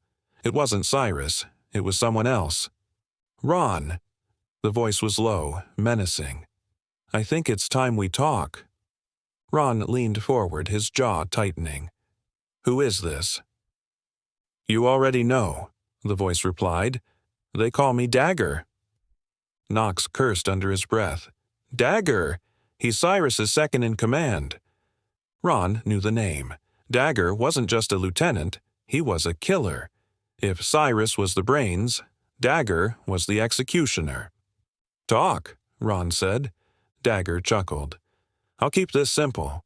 You cost us a lot of men last night. And Cyrus, he's pissed. He wants your head. But me? A pause. I see an opportunity. Ron's grip on the radio tightened. What do you want? A duel. Dagger's voice was cold. You and me. No guns, no backup, just fists and blades. We settle this the old way. Jace muttered a curse. This is a trap. Ron already knew that, but traps could be turned. What's the catch? Ron asked. Dagger laughed. Cyrus wants to burn this town to the ground. I can stop him. You win, we pull back. You lose. Well, I think you know how that ends. Ron glanced at Knox and Carter. They were both shaking their heads. Carter leaned in. You can't do this, Ron. Ron met his gaze. If I don't, the town burns. Jace clenched his jaw. It's a setup. Knox exhaled sharply. Yeah, but Ron's right. This is the only way to stop them before they bring in more. Ron turned back to the radio. Where? The abandoned mill. Midnight. Dagger's voice was smug. Don't be late. The radio clicked off. The abandoned mill was on the outskirts of town, a relic from a time when industry still thrived. Now it was nothing but rusted metal and broken machinery. Ron and Jace arrived early, scouting the area. The place was a perfect setup for an ambush. Dark corners, high ground, plenty of places to hide. Ron adjusted the wraps on his knuckles. He wouldn't bring a gun. That was the deal. But he had a knife strapped to his boot. He wasn't stupid. Jace stood beside him, gripping his rifle. I don't like this. Ron smirked. Didn't ask if you did. Jace sighed. Just don't get yourself killed. Ron nodded once, then stepped inside. Dagger was already there, waiting in the center of the mill. He was tall, muscular, with scars running down his arms. His leather vest bore the Reaper's emblem, and a long knife rested in his grip. You actually came, Dagger said, grinning. I respect that. Ron rolled his shoulders. Let's get this over with. Dagger chuckled. Eager to die? Ron didn't answer. He just raised his fists. Dagger lunged first. The fight was brutal. Dagger was fast, but Ron was precise. He blocked the first attack, countering with a sharp elbow to Dagger's ribs. Dagger grunted, stepping back before slashing with his knife. Ron dodged, barely. The blade sliced through his shirt, leaving a shallow cut along his side. Ron didn't slow. He moved in, landing a solid punch to Dagger's jaw, then another to his gut. Dagger stumbled but recovered quickly, driving his knee into Ron's ribs. Pain flared, but Ron ignored it. He grabbed Dagger's arm, twisting it sharply. The knife clattered to the ground. Dagger snarled. You think you're winning? Ron didn't answer. He slammed his fist into Dagger's face. The bigger man staggered, blood dripping from his nose, but he didn't fall. Instead, he grinned. And then Ron heard it. Footsteps. Cyrus's voice echoed through the mill. You really thought this was just a duel? Ron turned. Shadows moved along the catwalks above. Bikers, armed, watching. Jace's voice crackled through Ron's earpiece. Ron, there's at least a dozen of them surrounding the place. Dagger wiped blood from his mouth. You should have known better. Ron exhaled. He had known. He had just hoped for a clean fight. Cyrus stepped forward, smirking. You did well, old man. But this doesn't end with you beating Dagger. This ends when I say it does. Dagger grinned. And I say it ends now. He lunged again. Ron barely dodged. The fight was no longer about honor, it was survival. Dagger was relentless, fueled by the knowledge that he had backup. He swung wildly, forcing Ron on the defensive. Ron blocked a punch, countered with a kick, but Dagger didn't go down. Instead, he drove his shoulder into Ron, slamming him against a steel beam. The impact rattled Ron's bones. Dagger raised his fist for a final strike. A gunshot rang out. Dagger froze, his body going rigid. Then he dropped to his knees. Blood seeped through his vest. Ron looked up. Jace stood at the entrance, rifle smoking. "Guess I'm bad at following rules," he said. Cyrus cursed. "Kill them." Gunfire erupted. Ron dove for cover, grabbing Dagger's fallen knife. He moved fast, cutting down the nearest attacker. Jace fired from the entrance, keeping the Reapers pinned. Knox's voice came through the radio. "Hang tight, we're coming in hot." Ron took a breath. The fight wasn't over. But now they had a chance. Cyrus had played his hand, and Ron was ready to end the game. The final showdown was coming. The abandoned mill was silent, save for the distant hum of motorcycles idling outside. The Reapers had formed a loose perimeter, watching from the shadows, their faces barely visible in the dim light. The air was thick with tension, the kind that came before a storm. Ron could feel it in his bones. This wasn't just a fight. This was a statement. Dagger lay motionless on the floor, his chest rising and falling in ragged breaths. The blood pooling beneath him was spreading, but Ron barely spared him a glance. His focus was locked on Cyrus. The gang leader stepped forward, rolling his shoulders, his movements slow and deliberate. His knuckles cracked as he flexed his fingers. "You made a mistake coming here, Ron." Ron wiped blood from his lip. "Wouldn't be my first." Cyrus smirked. "Let's settle this then." The rules were unspoken. No guns, no interference. Just two men fighting for dominance. Cyrus moved first. The first strike was a feint. Ron saw it coming, dodging left, but the real attack came from the right. A sharp elbow to his ribs, followed by a brutal knee to the stomach. The impact drove the air from Ron's lungs, but he didn't go down.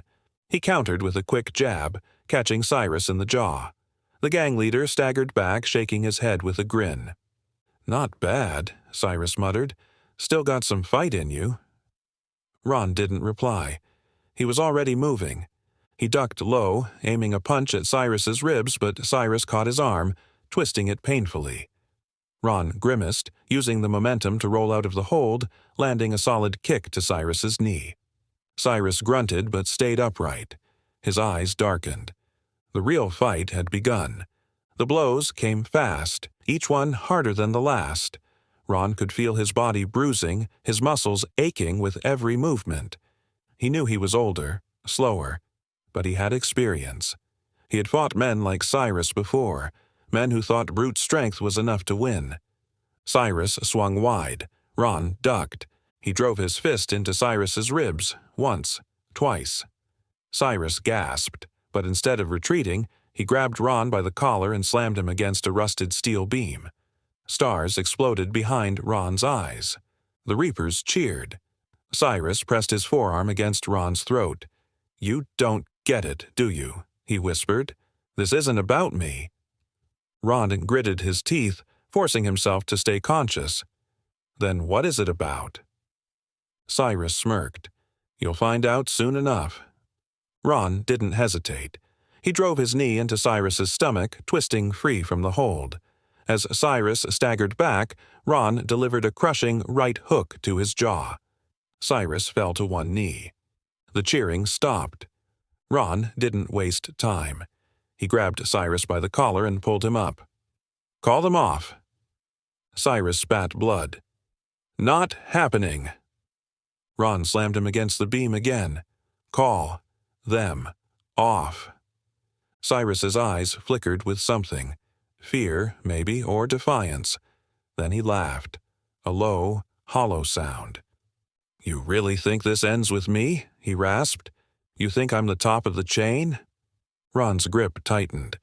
"What are you talking about?" Cyrus coughed, his laughter fading. "You'll see soon enough." Ron hesitated, and in that half-second Cyrus moved. A flash of steel. Ron barely had time to react. A gunshot rang out. Cyrus's body jerked. His knife clattered to the ground. Silence. Ron turned. Jace stood behind him, gun raised, his face unreadable. Cyrus staggered, falling to his knees. Blood soaked his shirt. He blinked up at Ron, a smirk still lingering on his lips. "You're too late," he gasped. Ron dropped to one knee, gripping Cyrus's shoulder. "Who?" Cyrus exhaled sharply, but no words came. His body slumped. He was gone. For a moment, no one moved. Then Knox fired a warning shot into the air. The Reapers hesitated, then backed away. Without Cyrus, they had no leader. Some dropped their weapons. Others mounted their bikes, disappearing into the night. Ron exhaled. Jace lowered his gun. "It's over." But Ron wasn't so sure. Cyrus's words echoed in his head. "You didn't stop him." Who was he talking about? Carter approached. "What now?" Ron looked at Cyrus's body, then at the empty space where the Reapers had stood. "This wasn't just about territory," he said quietly. "This was about something bigger." Knox frowned. "Then we're not done." Ron shook his head. "No, we're not." Jace stepped closer. "So what's our next move?" Ron picked up Cyrus's knife, gripping the handle tightly. "We find out who's really behind this." The streets were silent as Ron and his team made their way back to the warehouse. The town, once a battleground, now felt eerily still. Carter sat in the truck, scanning the roads as they drove. "So, what do we know?" Ron stared out the window, deep in thought. Cyrus wasn't the end game. He was just a piece of it. Knox leaned forward. "I hate to ask, but what if whatever he was looking for, someone else already has it?" Jace grunted. "Then we just traded one problem for another." Ron clenched his fists. "No. We ended Cyrus's grip on this town. But something bigger is at play." He turned to Carter. "I need to know everything about Cyrus's past connections. Who he worked for before the Reapers. Who backed him." Carter nodded. "I'll start digging."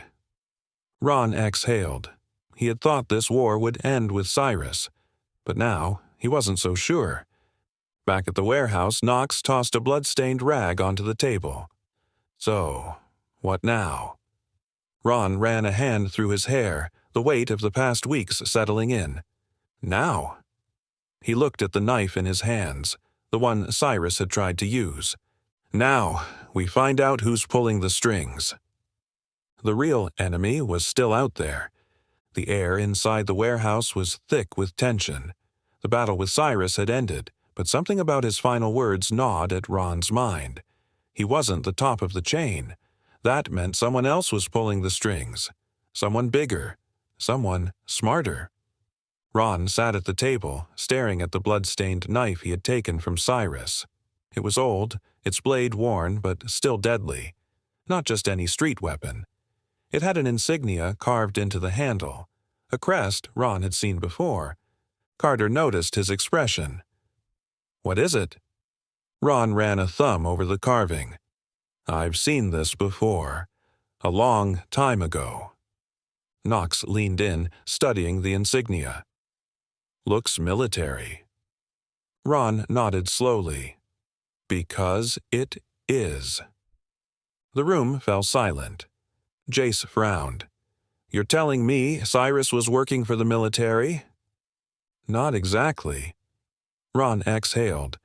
"But someone in power was feeding him resources. I need to find out who." Carter grabbed his laptop. "I'll start digging." Ron rubbed his temples. He had spent his life fighting battles he thought would end. But they never did. And now the war was taking a new shape. Carter worked fast, combing through every record, every connection Cyrus had. Hours passed. The sun was beginning to rise when Carter finally looked up, his face pale. "Ron." His voice was cautious. "You're not going to like this." Ron stepped forward. "Talk." Carter hesitated, then turned the screen. Cyrus wasn't just running drugs or guns. He was laundering money, for a politician. Ron's stomach twisted. "Who?" Carter clicked a few keys, bringing up a name. Senator William Grant. The name sent a chill down Ron's spine. Jace frowned. Wait, Grant? As in the William Grant? The guy who built half the state? Ron clenched his jaw. That's the one. Knox whistled. Damn, that's a whole different level. Ron stared at the screen, his mind racing. Grant was powerful, untouchable, a man with influence in law enforcement, business, even the military. If he was backing Cyrus, that meant the corruption ran deeper than any of them had thought. Carter tapped the screen. It gets worse. Ron leaned in. Carter pulled up a series of encrypted emails. Cyrus wasn't just laundering money. He was securing land, specifically this town. Knox scoffed. What the hell does a senator want with this place? Ron's mind clicked into place. The bunker. Jace's eyes widened. You're saying Grant knew about it? Ron nodded, and he wanted whatever was inside. Carter scrolled further. There's more. The Blood Reapers were just a means to an end. If Cyrus failed, Grant had another plan. Ron's blood ran cold. Which is? Carter hesitated. Eliminate loose ends. The room fell silent. Jace clenched his fists. He's coming after us. Ron straightened. Then we hit first. The plan was simple. Find proof, expose Grant, and cut off his power before he could silence them. Ron and Carter worked together, tracing financial records and leaked messages. They needed something concrete, something that could bring Grant down. Hours later, Carter sat back. Got it? He turned the screen. A transfer. Large sums of money funneled through multiple shell companies, all leading back to Grant's private accounts. Knox grinned. That's enough to bury him. Ron wasn't smiling. It won't be that easy. Jace leaned forward. What do you mean? Ron exhaled. Men like Grant don't just sit back and wait to get caught. A sound outside made them freeze. Engines. Multiple. Ron moved fast, grabbing his rifle. They're here. The attack was swift. Black SUVs rolled up outside the warehouse, their tinted windows hiding whoever was inside. Armed men poured out, dressed in tactical gear, not bikers, professionals. Ron cursed under his breath. Not Reapers, mercenaries. Gunfire erupted. Bullets tore through the warehouse walls, sending sparks flying. Ron and his team took cover. Jace returned fire. They're pinning us in. Knox lobbed a grenade toward the SUVs. It exploded, sending debris flying. The gunfire paused. Ron used the moment to move, darting to the side door. Carter followed. We can't hold them off forever. Ron gritted his teeth. We're not going to. He turned to Knox and Jace. Cover us. Then he and Carter slipped into the night. They moved fast, cutting through alleyways heading toward their only option, a media outlet in town. If they could get the evidence to a journalist, Grant wouldn't be able to bury it. Ron's mind raced. He had seen powerful men fall before, but Grant was different. He wasn't just a criminal. He was a strategist, and he had just made his move. They reached the news station, banging on the door. A reporter named Lisa Moreno answered, her eyes wide with shock. Ron, she whispered, what the hell is going on? Ron shoved a USB into her hands. Everything you need to bring down Grant. Lisa hesitated. If this is real, he'll come after me. Ron met her gaze. Not if we finish this first. Back at the warehouse, the firefight was still raging. Jace and Knox held their ground, taking down mercenaries one by one. But they were outnumbered. Knox reloaded. We can't keep this up. Jace gritted his teeth. Then we don't. He grabbed the detonator. They had rigged the warehouse with explosives in case things went south. He pressed the button. The explosion rocked the street. Flames engulfed the warehouse as the remaining mercenaries scattered. Ron and Carter saw the fire from a distance. Ron clenched his fists. It's done. Carter exhaled. Not yet. Ron's phone buzzed. A message. "This isn't over. WG?" Ron stared at the screen. Grant wasn't running. He was waiting. Ron turned to Carter. "Get Jason Knox. We end this." Carter nodded. Ron exhaled, gripping his weapon. This was bigger than he had thought, and the final battle was about to begin. The real war had just started. The warehouse was gone. Flames still licked at the skeletal remains of the structure as the fire department doused what was left. Smoke curled into the night sky, a dark omen of the battle that had just taken place. Ron stood at a distance, his fists clenched, watching as his safe haven burned to the ground. This was no longer a war against a gang. This was something bigger. His phone buzzed again. Another message. "This is your last warning, Ron. Walk away. WG." Ron exhaled slowly, his muscles tensing. Senator William Grant was done hiding in the shadows. This was a direct threat, and Ron never backed down from a fight. Carter approached, his expression grim. "We lost our base. The town's in lockdown. We're running out of time." Jace and Knox joined them, both looking worse for wear but still standing. Knox had a gash across his forehead, and Jace's arm was wrapped in a makeshift bandage. Jace crossed his arms. "So, what's the plan, old man?" Ron stared at the burning warehouse. He had spent years trying to escape the life of war, but it had followed him here. Now, there was only one way forward. "We take the fight to Grant," Ron said. "We don't wait for his next move." Knox raised an eyebrow. "You're talking about storming a senator's compound. That's a suicide mission." Ron smirked. "Only if we go in blind." Ron and Carter spent the next few hours piecing together what they knew. Grant wasn't just a politician. He was a businessman with deep ties to private security firms, the kind that specialized in keeping secrets buried. His estate was outside town, an isolated fortress guarded by men trained to kill. Lisa Moreno, the reporter, had already started digging into the files Ron had given her. She had promised to release the information to the press, but Ron knew that wouldn't be enough.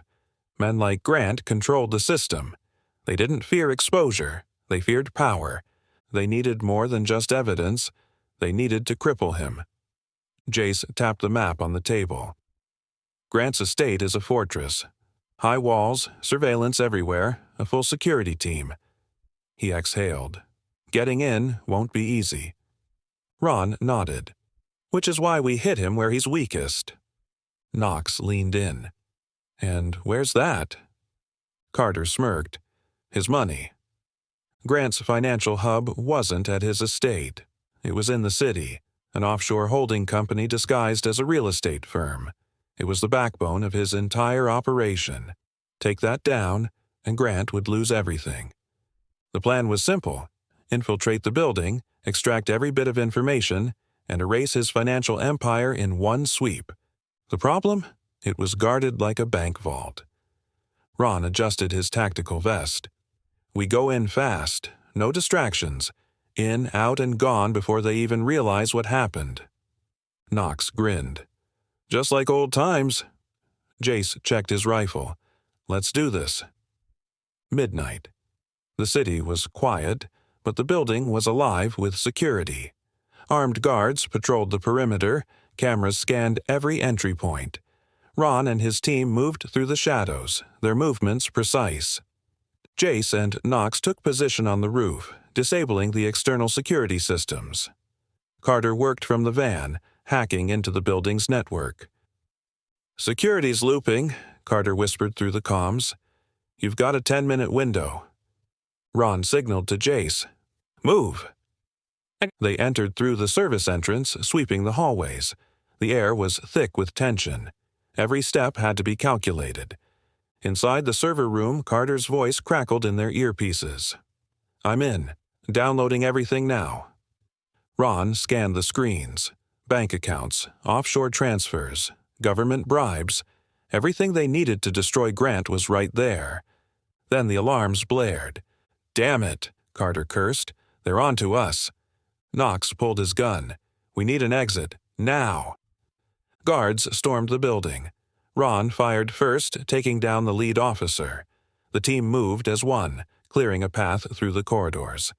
Jace threw a smoke grenade, blinding their pursuers. They reached the stairwell, but more security was waiting. Ron didn't hesitate. He grabbed an explosive charge from his vest and detonated the wall. The explosion blew out the side of the building, creating a gaping hole that led to the alley. They ran through the smoke, gunfire trailing behind them. The getaway van screeched to a stop. "Move!" Carter shouted from the driver's seat. They jumped in, the tires screeching as they sped into the night. Back at their temporary hideout, Carter plugged in the stolen files. The data was damning. Knox whistled. "This is enough to put Grant away for life." Jace cracked his knuckles. "So we leak it?" Ron shook his head. "Not yet." He turned to Carter. "Send a copy to Lisa, but hold on to the rest." Jace frowned. "Why?" Ron's expression was unreadable. Because Grant still thinks he's untouchable, he won't go down without a final move. As if on cue, Ron's phone buzzed. A video message. Ron played it. The screen showed Lisa Moreno, tied to a chair, a gun pressed to her head. Then a voice. "You took something from me, Ron. Now I take something from you. Surrender, or she dies." The screen went dark. Silence filled the room. Jace cursed. "That bastard!" Ron clenched his fists. His worst fear had come true. Grant wasn't just powerful. He was ruthless. And now he had leverage. Ron exhaled, his mind racing. They had the evidence. They had the power to destroy Grant. But now the mission had changed. It was no longer about taking him down. It was about getting Lisa back. Ron turned to his team, his voice like steel. "We're going after him." Knox nodded. "Damn right we are." Carter loaded his pistol. "Time to finish this." Jace smirked. "I was getting bored anyway." Ron took one last look at the video message. Grant had just made his final mistake. This wasn't a battle anymore. This was war. The endgame had begun. Ron had faced countless battles before, but this one was personal. This wasn't about duty, orders, or revenge. This was about saving Lisa and ensuring Grant never had the chance to hurt anyone again. The weight of the mission pressed down on him as he looked over the team. "We go in, extract Lisa, and make sure Grant never walks away from this," Ron said, his voice firm. Knox exhaled. "That's assuming he actually brings Lisa to the meet." Carter shook his head. "He will. He needs leverage." Jace cracked his knuckles. "Then we make sure he never gets the chance to use it." Ron nodded. "Let's get to work." Grant thought he had the upper hand, but he had underestimated who he was dealing with. Ron picked up his phone and dialed the number from Grant's message. A smooth voice answered. "I was expecting your call." Ron kept his tone even. "Lisa. Now."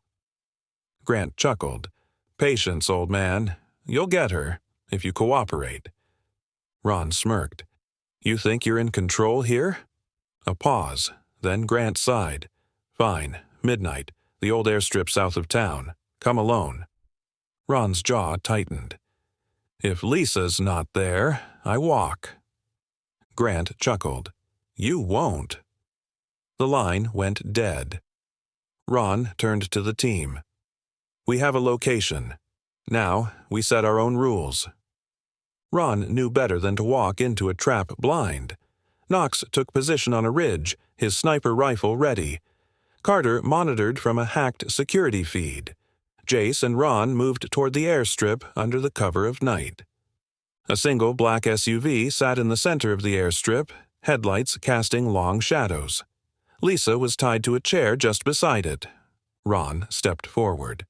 Grant emerged, flanked by 2 armed guards. His suit was immaculate, as if he hadn't just declared war. "You're late," Grant said. Ron ignored him, his gaze locked on Lisa. "Let her go." Grant smiled. "USB first." Ron held it up. "I want proof she's alive." One of Grant's men yanked Lisa's head up. She was bruised but breathing. Ron tossed the USB onto the ground. Grant smirked. "Pleasure doing business." He snapped his fingers. His guards lifted Lisa to her feet. Then he pulled out a gun. "Kill them." Ron had been waiting for this. "Now," he whispered into the mic. Gunfire erupted. Knox's first shot dropped one of Grant's guards instantly. Jace lunged at another, driving his knee into the man's ribs. Carter killed the SUV's lights, plunging the airstrip into darkness. Ron grabbed Lisa, pulling her behind cover as bullets tore through the ground. Grant was running. Ron's eyes narrowed. "Not this time." He bolted after him. Grant scrambled toward another SUV, but Ron tackled him before he could get inside. The senator hit the pavement hard, gasping. "You should have left well enough alone," Grant spat. Ron's fist slammed into his ribs. "You should have never taken Lisa." Grant coughed blood, but his smirk never faded. "Killing me won't change anything." Ron pulled out his phone. "No, but this will." He pressed a button. Carter's voice crackled in his earpiece. "It's done." Across the country, every media outlet received the files. Grant's empire was collapsing in real time. The senator's face paled. "You bastard." Ron stepped back as sirens filled the air. Lisa sat across from Ron in a safe house, sipping a cup of coffee. "You saved me." Ron exhaled. "We saved each other." Carter entered, holding a tablet.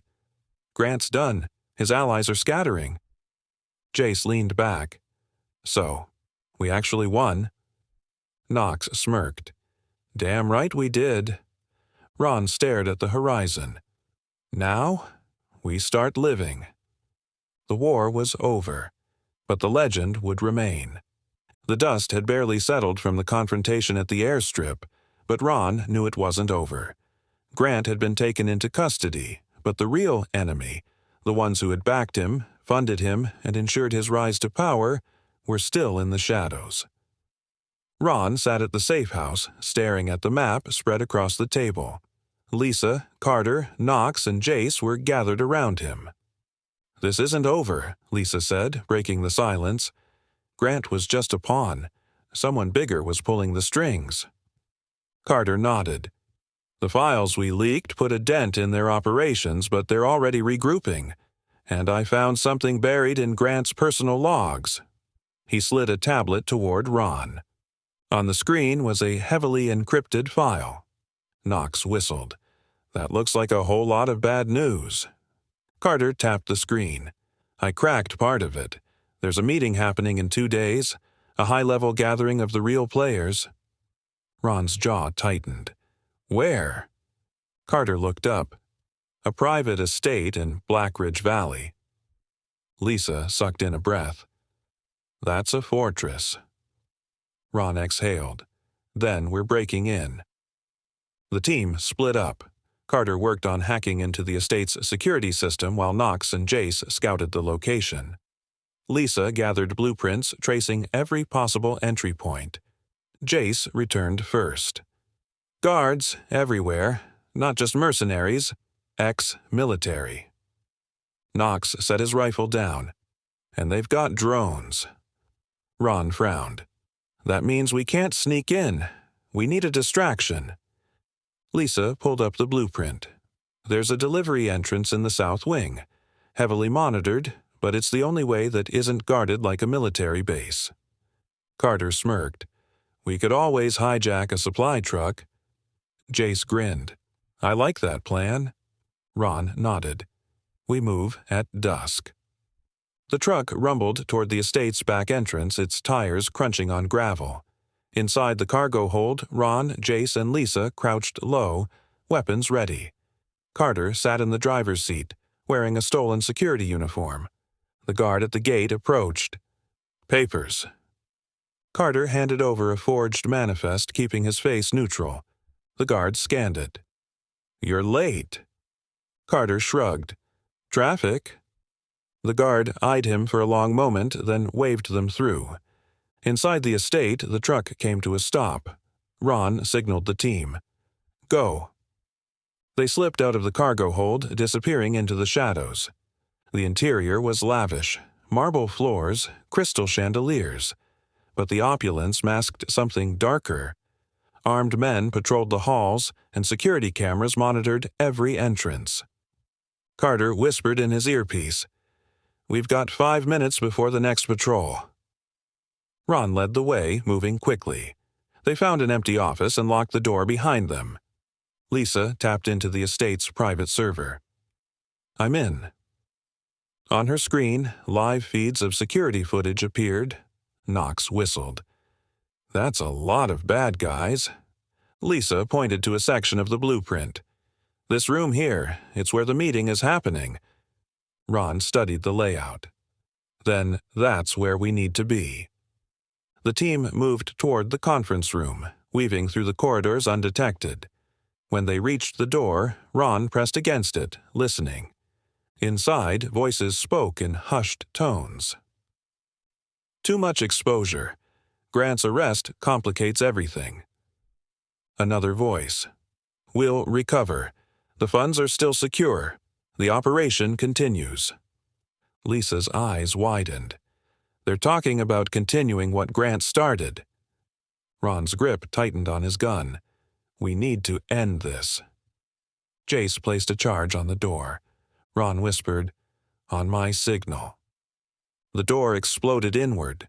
Ron and Jace moved first, guns raised. The men inside scrambled for cover. Shots rang out.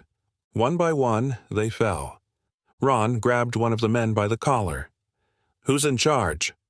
The man coughed. You have no idea what you're up against."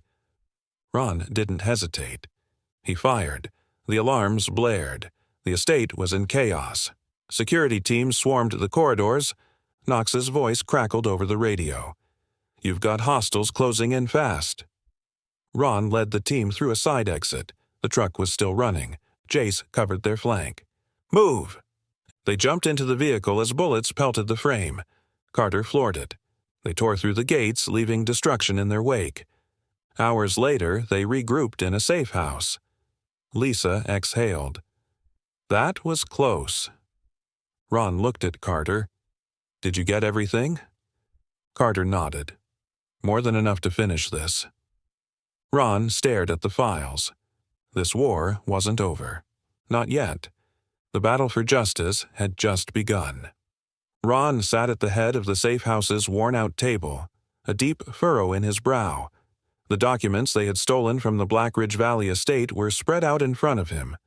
Lisa, Carter, Knox, and Jace sat around the table, their faces etched with exhaustion, but also determination. Carter tapped on his laptop. "We've got a major problem. The men at that meeting weren't just business moguls or corrupt politicians. They're part of a network, an organization so deep that Grant was just a disposable asset to them." Lisa leaned in. "How deep are we talking?" Carter exhaled. "They have military resources, offshore accounts worth billions, and operatives in law enforcement." Knox scoffed. "So, we basically kicked a hornet's nest." Ron's voice was calm but firm. "Then we burn the whole nest down." Lisa spread out the files. "From what we've uncovered, the organization calls itself the Order." Jace raised an eyebrow. "That's not ominous at all." Lisa continued. "They operate in the shadows, funding puppet politicians and taking out threats before they become real problems." Ron nodded. "And we just became their biggest problem." Carter's fingers flew across the keyboard. "We need leverage, a way to make them vulnerable." Knox smirked. "Or we lure them into a fight they can't win." Ron's eyes darkened. "Exactly." Carter pulled up a private security firm's roster. "I found something interesting. The Order uses a private military contractor for their high-level operations, Iron Fang Security." Lisa's eyes widened. "They're ex-special forces. Ruthless." Ron smirked. Good. They'll think like soldiers. He tapped the map.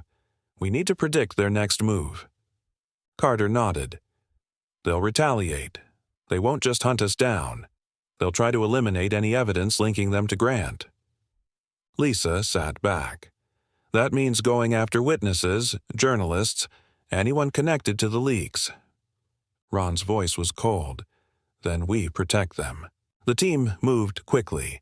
They reached out to local law enforcement, whistleblowers, and former military contacts.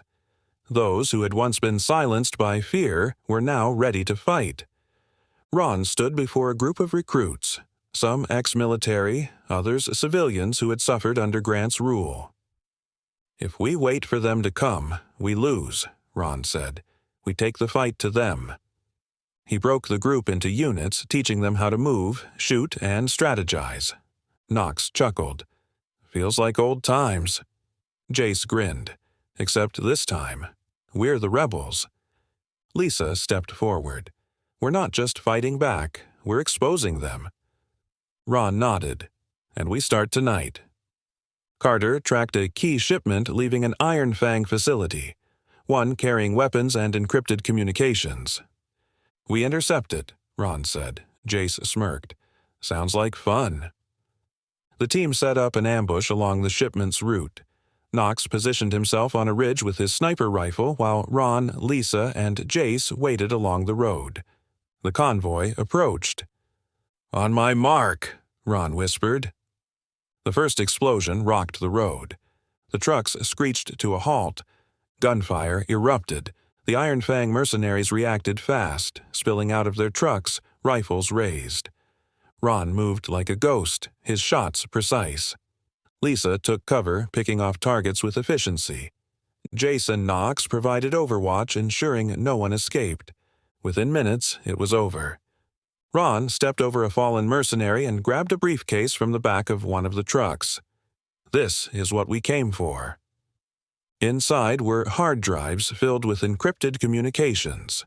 Lisa's eyes gleamed. We just got a direct line into the Order. Carter's voice crackled in their earpieces. Guys, we just made ourselves their primary target. Ron smirked. Let them come. Back at the safe house, Lisa worked through the stolen data. This is big. Names, operations, locations. Carter nodded. We can dismantle them, piece by piece. Knox leaned back. We just turned this war into a hunt. Ron's eyes darkened. And we're the ones doing the hunting. Lisa looked up. What's next? Ron exhaled. We take the fight to them. The final battle was about to begin. The city of Black Ridge Valley was on edge. The fallout from the raid on the Iron Fang convoy had sent shockwaves through the criminal underworld. The media was scrambling, piecing together leaks and anonymous sources, but no one had the full story. Yet. Ron stood in the safe house, staring at the monitors as Carter decrypted the files they had stolen. Lisa, Jace, and Knox sat nearby, waiting. This is it, Carter muttered. The evidence we needed. Lisa leaned forward. What are we looking at? Carter tapped the keyboard. Bank records, classified emails, government connections. They were funding operations globally, not just Grant's campaign. Jace exhaled. Damn, this goes deep. Ron's expression remained unreadable. How do we release it? Lisa answered, We go public. Lisa outlined their next move. We need to release everything at once, so fast that they can't suppress it. Carter nodded. I've set up multiple drops across different networks. If they shut one down, another goes live. Ron looked at Lisa. Who can we trust? Lisa hesitated. A few journalists, but we need someone big, someone with an audience that can't be ignored. Jace smirked. I know just the guy. They met with an independent journalist named Elliot Graves, known for exposing government corruption. Elliot's small studio was packed with monitors and recording equipment. Elliot adjusted his glasses. You realize what you're giving me, right? This isn't just a story. This is war. Ron's voice was steady. Then it's time people knew who they were fighting. Elliot glanced at the files Lisa handed him. His face paled as he scrolled through them. Jesus, he whispered. You have proof of assassinations, election rigging, military coups? Lisa nodded. It's all real. Elliot ran a hand through his hair. They'll come after me. Ron met his gaze. They'll come after all of us. Elliot inhaled sharply. Then he straightened. Then let's burn them. He turned on the camera. Within minutes, the first report hit the airwaves. Elliot's broadcast exposed everything: names, transactions, classified emails. The public erupted. Social media exploded with demands for arrests. Protests broke out in major cities. Some government officials vanished overnight. Knox chuckled as he watched the chaos unfold. We just threw a nuke into their plans. Lisa frowned. Which means they'll retaliate. Jace tapped his gun. Let them try. Ron stood. We aren't done yet. As predicted, the order didn't go down quietly. Within hours, hit squads were deployed. Elliot's studio was firebombed. Lisa barely managed to get him out in time. Ron's safe house was compromised. They moved fast, changing locations every few hours. They're hunting us, Carter muttered. Ron's jaw tightened. Then we hit back harder. Using the leaked files, Carter tracked the order's central communications hub, a private data center deep in the city. Ron pointed at the screen. If we take that down, we cripple their operations. Knox smirked. I like this plan. Lisa loaded her pistol. Then let's end it. The team moved under cover of darkness, breaching the data center's perimeter. Security was tight, but they were prepared. Silent takedowns. Precision strikes. They reached the server room. Carter plugged in his device. Uploading everything to the public. Alarms blared. Guards stormed the building. Jace fired first. Chaos erupted. Carter's voice rang in their earpieces. We're exposed. Ron led the team through the fire exit, gunfire tearing through the hallways. Lisa covered their escape. Go, go, go. They made it to the getaway car. As they sped away, the data center exploded. Ron didn't look back. By dawn, the world had changed. The Order's secrets were everywhere. Governments fell, arrests were made, and Ron. He stood on a rooftop, watching the city awaken. Lisa joined him. It's over. Ron exhaled. Not yet. Lisa frowned. What do you mean? Ron's eyes darkened. There's one last loose end. The final threat was still out there. The city was in chaos. News stations flooded the airwaves with revelations from the data leak. Protests erupted across the country. Arrests were being made in real time.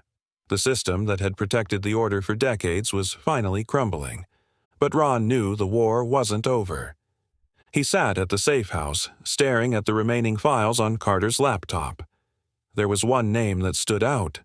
Someone who hadn't been exposed yet. The true mastermind. Lisa walked in, her face tired but determined. Carter's got something. Ron turned. What is it? Carter adjusted his glasses. A hidden file, buried deep in the encrypted logs. He clicked on a document and a single name appeared. Alistair Voss. Jace frowned. Who the hell is that? Lisa inhaled sharply. The real leader of the Order. Knox let out a low whistle. We've been fighting lieutenants. This is the king. Ron's jaw clenched. Where is he? Carter pulled up a satellite feed. He's in a heavily guarded compound outside the city. If we don't move fast, he'll vanish. Lisa's voice was cold. Then we finish this. Ron walked outside, staring at the city skyline. This war had taken everything from him. Friends, peace, the illusion of a quiet life. Lisa joined him. You're thinking about walking away. Ron exhaled. It's tempting, but if we don't stop him now, he'll rebuild everything. Lisa nodded. Then we go together. Ron turned to face her. This won't be like before. Voss has an army. He won't hesitate to kill everyone in his way. Lisa's gaze was unwavering. Neither will we. Ron sighed, then placed a hand on her shoulder. We get the team. We end this. Back inside, Carter pulled up the compound's schematics. This is a fortress. Guard towers, surveillance drones, thermal sensors. Knox grinned. So, we blow it up? Jace chuckled. I second that plan. Lisa shook her head. We need to expose him first. If we just take him out, someone else will take his place. Ron nodded. We infiltrate, get evidence of his direct involvement, then we take him down. Carter's fingers flew across the keyboard. There's an underground tunnel that leads into the compound. If we move at night, we can slip in unnoticed. Ron's voice was firm. Then we move at midnight. The compound was a fortress. Armed guards patrolled every perimeter. Security drones hovered overhead. But Ron and his team had trained for this. They moved through the tunnel in complete silence. Carter stayed behind, hacking the security feeds to create blind spots. Lisa whispered, We're in. They split into two groups, Ron and Jace heading for Voss's office while Knox and Lisa covered their escape. Carter's voice crackled in their earpieces. You've got 5 minutes before the next patrol. Ron and Jace slipped into the office and found Alistair Voss waiting. Voss sat behind a mahogany desk, swirling a glass of whiskey. I was wondering when you'd come. Ron raised his gun. It's over. Voss chuckled. You think you've won? You exposed some of my men, took down a few operations, but power like mine doesn't vanish. It adapts. Jace scowled. That's where you're wrong. Voss smirked. You could kill me now, but what changes? Another man steps in. Another war starts. Nothing ends. Ron's grip on his gun tightened. Voss leaned forward. Or, we make a deal. Lisa's voice whispered in Ron's ear. We need proof. Get him talking. Ron's eyes darkened. You think I want your money? Voss's smirk never faded. Everyone has a price. Ron pulled out a hidden recorder. And now, the world knows yours. Voss's expression finally faltered. Then the alarms blared. Knox's voice crackled over the radio. We've got incoming. Security teams are flooding the halls. Ron grabbed Voss by the collar. Move. Jace covered their rear as they pushed forward, gunfire echoing through the compound. Lisa's voice cut through. I've got an exit route, north side. Get to the rooftop. They sprinted through the hallways. Bullets whizzed past. Jace took down a guard, reloading as they reached the stairwell. They burst onto the rooftop, where a helicopter was waiting. Voss smirked. You thought I didn't have a backup plan? The chopper began to lift. Ron didn't hesitate. He grabbed a rifle from the fallen guards, aimed, and shot the pilot. The helicopter spiraled. Voss screamed as the wreckage crashed into the courtyard below. The explosion rocked the compound. Ron turned to Lisa. That's one way to end negotiations. They regrouped at the extraction point. Carter's voice was strained. Did you get what we needed? Lisa nodded, holding up the recording device. Every confession. Ron exhaled. Then it was worth it. Jace looked around. Did we actually win? Knox chuckled. Damn right we did. But Ron wasn't smiling. Lisa noticed. What's wrong? Ron looked back at the burning compound. The war cost us more than we realize. The next day, Lisa leaked the recordings. The world heard Voss's confessions. His allies scattered. His network collapsed. And the war, it was finally over. Ron stood at the safe house window watching the sunrise. Lisa joined him. You did it. Ron exhaled. We all did. She placed a hand on his shoulder. What now? Ron smiled faintly. Now, I finally get some rest. Lisa chuckled. You? Rest? Ron shrugged. Maybe. Knox called from the other room. Hey, old man, we got a celebratory whiskey waiting. Ron sighed. Fine, but just one. Lisa smirked. Liar. Ron finally laughed. For the first time in years, it was over. The war was over. At least that's what the world believed. The news cycles were still dominated by the fallout, government resignations, corporate collapses, and a ripple effect that stretched across continents. The order had been exposed, its leaders arrested, and its influence crippled. But Ron had learned a long time ago that victory never came without a cost. He stood on the balcony of a quiet lodge deep in the countryside, watching the morning mist roll over the hills. The safe house was no longer needed. The fight had been won. Lisa stepped beside him, holding 2 mugs of coffee. You're up early. Ron took a mug and nodded. Couldn't sleep. Lisa smirked. Since when do you sleep, anyway? Ron chuckled. Fair point. She sipped her coffee, gazing at the peaceful landscape. So, this is it? Ron exhaled. This is it. Jace, Knox, and Carter had all gone their separate ways. Jace had returned to his hometown, reconnecting with a life he had left behind. Knox had disappeared, off to chase his next thrill. And Carter? He was deep in the tech world, making sure the Order's remnants could never rebuild. Lisa, however, had stayed. She wasn't sure why. Maybe it was unfinished business. Maybe it was something else. She looked at Ron. You ever think about what's next? Ron smirked. Every damn day. Lisa chuckled. And? Ron sipped his coffee, still figuring that out. For the first time in decades, Ron didn't have to fight. No enemies lurking in the shadows, no threats waiting around the corner. But peace was unfamiliar territory.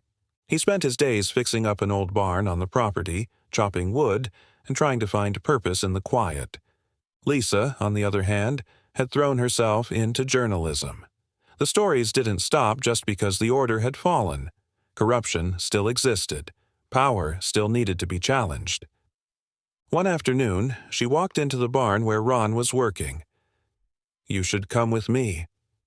Ron wiped sweat from his forehead. Come where? Lisa leaned against the doorway. There's a conference in D.C. They want to hear from the people who took down the order. Ron scoffed. Not my style. Lisa folded her arms. It's not about style. It's about truth. The world should know the real story. Ron sighed, setting down his tools. And if the world doesn't care? Lisa smirked. Then we remind them why they should. Despite his reluctance, Ron found himself in Washington, D.C. 3 weeks later. Lisa had convinced him, dragged him, into attending a global security summit. He sat at the back of the room while Lisa took the stage. The audience was packed. Journalists, policymakers, activists. They all wanted to understand how a small group had dismantled one of the most powerful underground organizations in the world. Lisa spoke with confidence. She told the truth, raw and unfiltered. The sacrifices, the losses, the cost of war. Ron listened, arms crossed, a part of him still unwilling to believe that it was truly over. Then someone in the audience stood up. A woman, elderly, her voice steady but emotional. My son was taken by them, she said. He never came home. But because of you, they won't take anyone else's. The room fell silent. For the first time since the war ended, Ron felt something lift off his shoulders. Maybe it really was over. Later that evening, Lisa found Ron sitting at the hotel bar. You were quiet today, she said. Ron took a sip of whiskey. Not my thing. Speeches? Lisa smirked. And yet, you stayed. Ron exhaled. Maybe I needed to hear it. Lisa studied him for a moment. What are you going to do now? Ron set his glass down. I don't know. He turned to her. What about you? Lisa shrugged. Keep telling stories. Keep exposing the people who think they can't be touched. Ron smirked. You always did like a fight. Lisa chuckled. So did you. Ron glanced at his drink, then back at Lisa. Maybe it's time I found a different one. Lisa raised an eyebrow. What do you mean? Ron stood up, tossing a few bills on the bar. Let's find out. Months later, Ron was far from the battlefield. He had traded gunfights for quiet evenings. Instead of strategizing against enemies, he spent his time restoring an old truck, helping neighbors, and learning how to live again. Lisa visited often, still chasing stories, still exposing corruption. But every time she came back, Ron saw it. She was looking for something too. One evening, they sat on the porch watching the sunset. Lisa turned to him.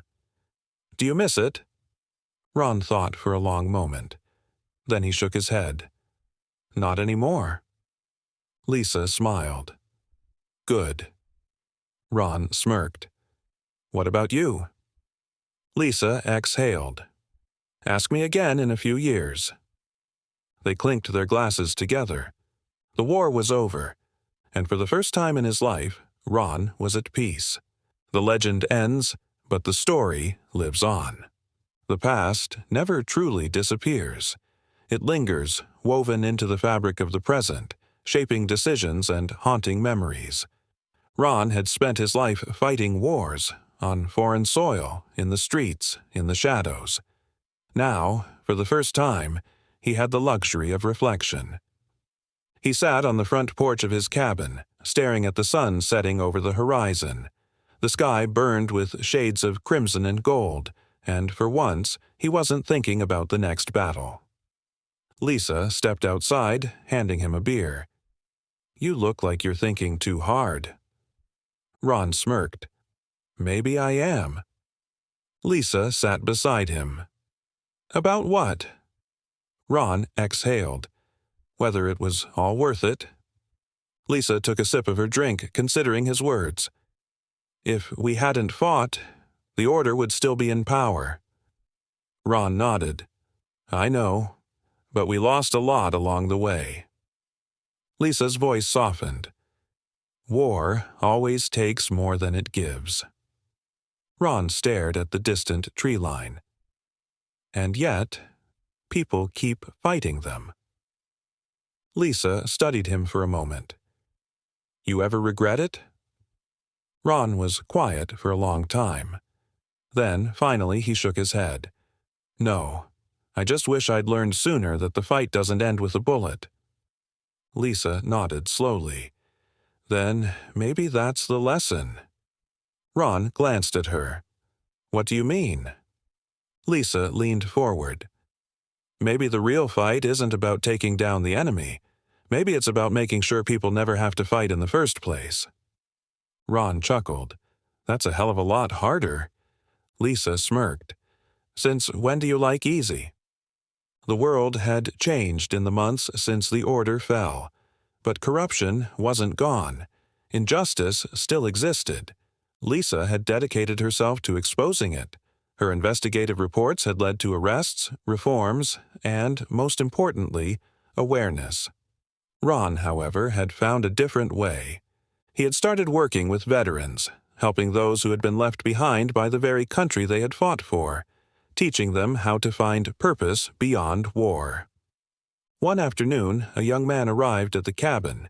He was in his early 20s, lean but strong with the hardened eyes of someone who had seen too much. You, Ron Calloway? He asked. Ron nodded. Who's asking? The kid hesitated. A friend of mine told me you help guys like me. I just got out. Don't know where to go from here. Ron studied him for a long moment. Then he motioned toward the tool shed. "You know how to fix an engine." The kid frowned. "No." Ron smirked. "Then you're about to learn." Lisa watched from the porch as Ron worked with the young veteran, showing him how to rebuild an old truck. "He's good at this," she murmured. Jace, who had come to visit for the weekend, grinned.